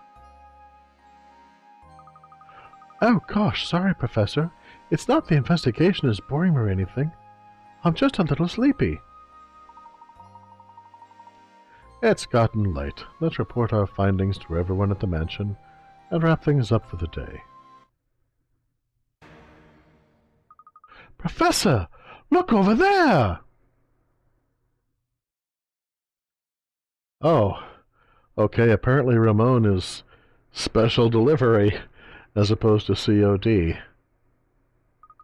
Oh my gosh! Is that Ramon?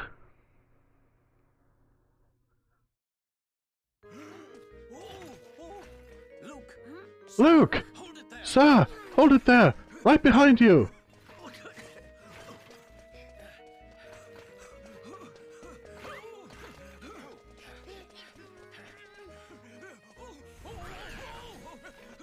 Ah, poor kitty!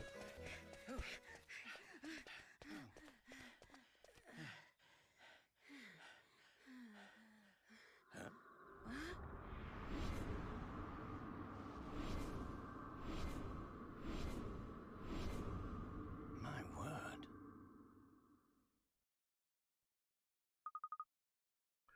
Oh no! We've lost him! Luke, you saw that too, didn't you? No doubt about it. That was Ramon. Does that mean the kidnapper killed Ramon too? Ah! Steady there, Luke. I think we'd do well to return to the site of Ramon's abduction.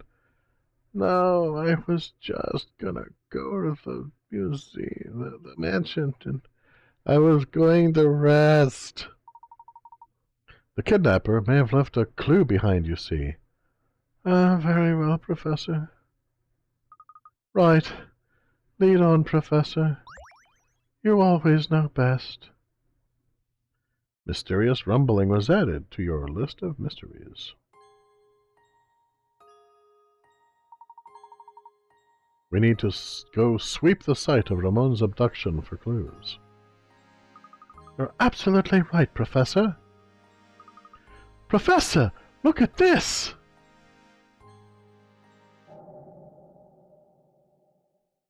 Gasp! This appears to be identical to the item recovered from the crime scene at Reinhold Manor. Do you think it might help us find who is responsible for both crimes? Perhaps. At any rate, our first priority is to report our findings to Lady Dahlia. Because, well, the Inspector has proven himself to be a right get and a complete waste of both time and space. Come, Luke. Back to the manor!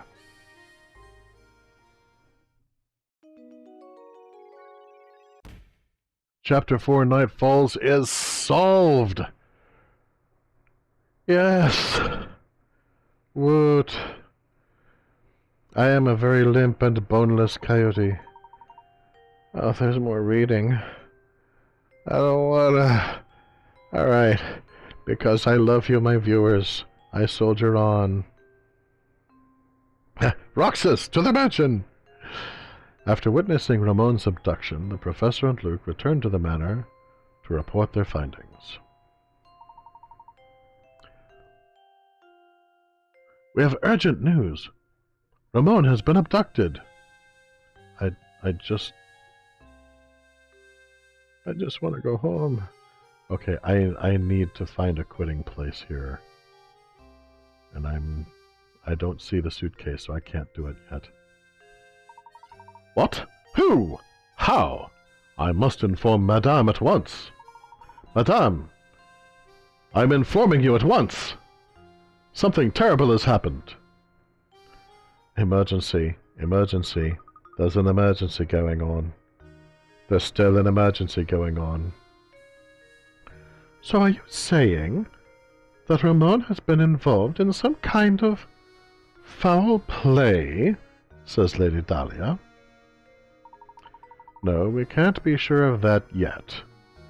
It might be that he was unconscious, tied, bound, and being stuffed into a mail sack by, some suspicious old person who, upon seeing us, immediately fled the area and escaped. For all we know, Ramon's just into that, and we're not going to judge.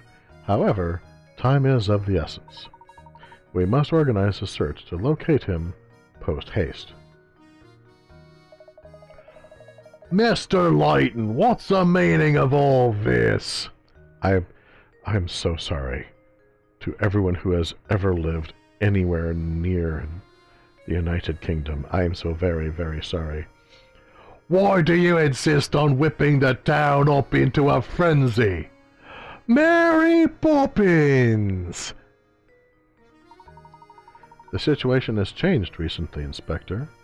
We saw Ramon being abducted in town. I'm afraid you may have a serial murder case on your hands. Okay, well, I was kidding around before, but yeah, this has just been getting darker.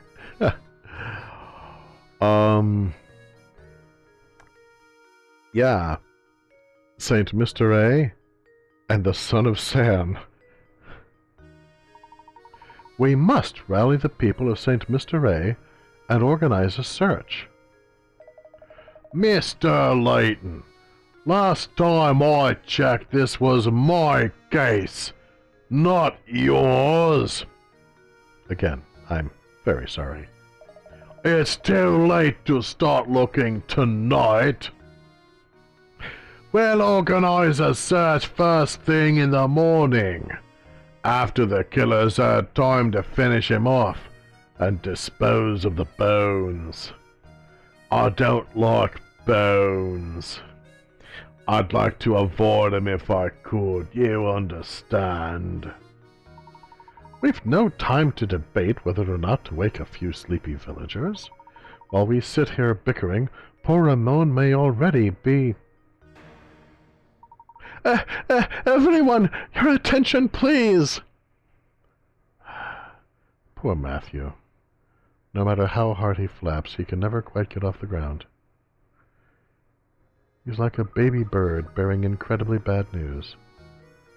Dahlia. Honestly, Matthew, can't you see we're busy right now? What is it? My sincerest apologies, madam, but it's Ramon. He's... Oh, sorry, wrong accent. My sincerest apologies, madam, but it's Ramon. He's returned. Returned? But...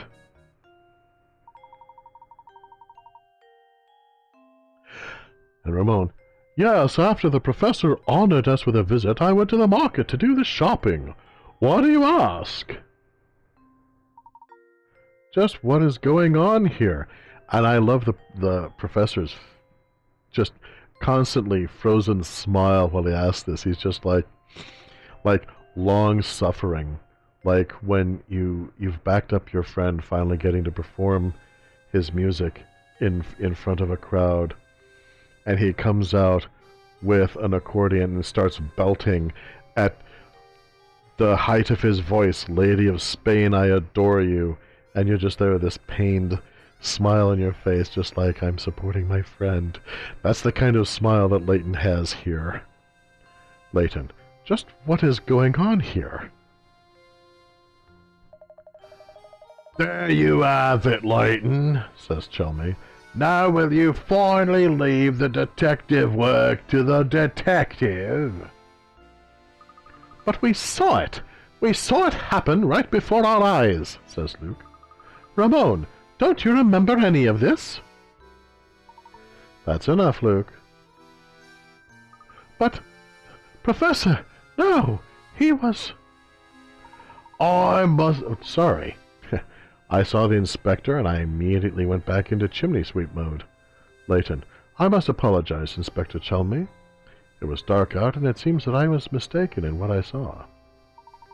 Now, if you'll excuse us, it's been a very long day, and I do believe we could all use a little rest. I certainly agree. The last thing I need is some drowsy scholar creating a panic in the village. Well, good night to you all then.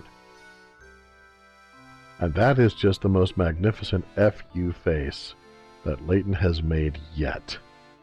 Arms crossed, and he's just like, thank you. And now, we will call it a stream for today. My guess is that the village of Saint Mystery, the population there has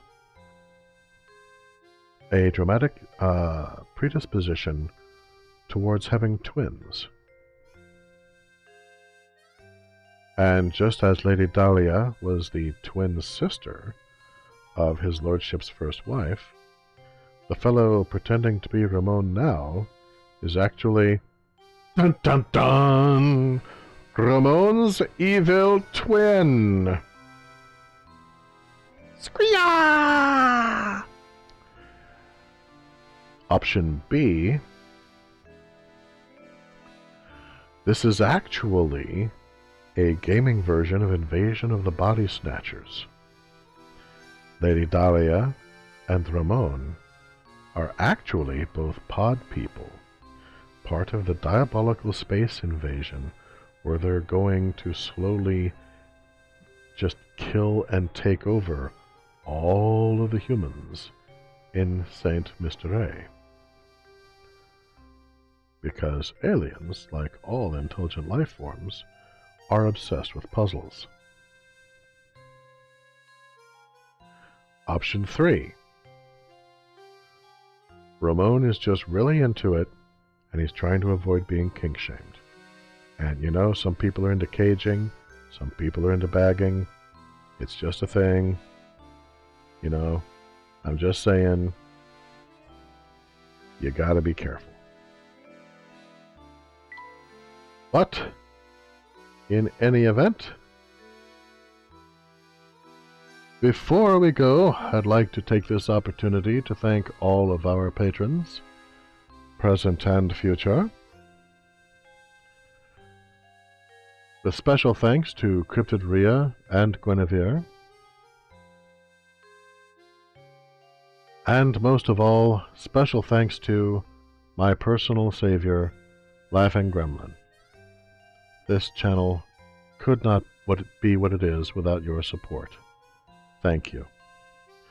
And if you would like to support what we do, stick around, because we have some new exit animation that is the full whipped up that is just beautiful.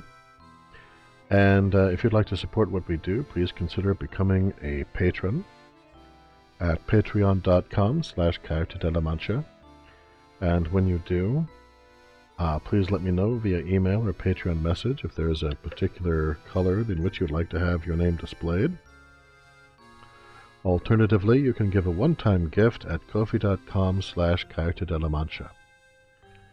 And finally, a huge thank you to all of you who have been circulating the links. The signal boost really helps. Thank you. So, until next time, don't trust IQ tests.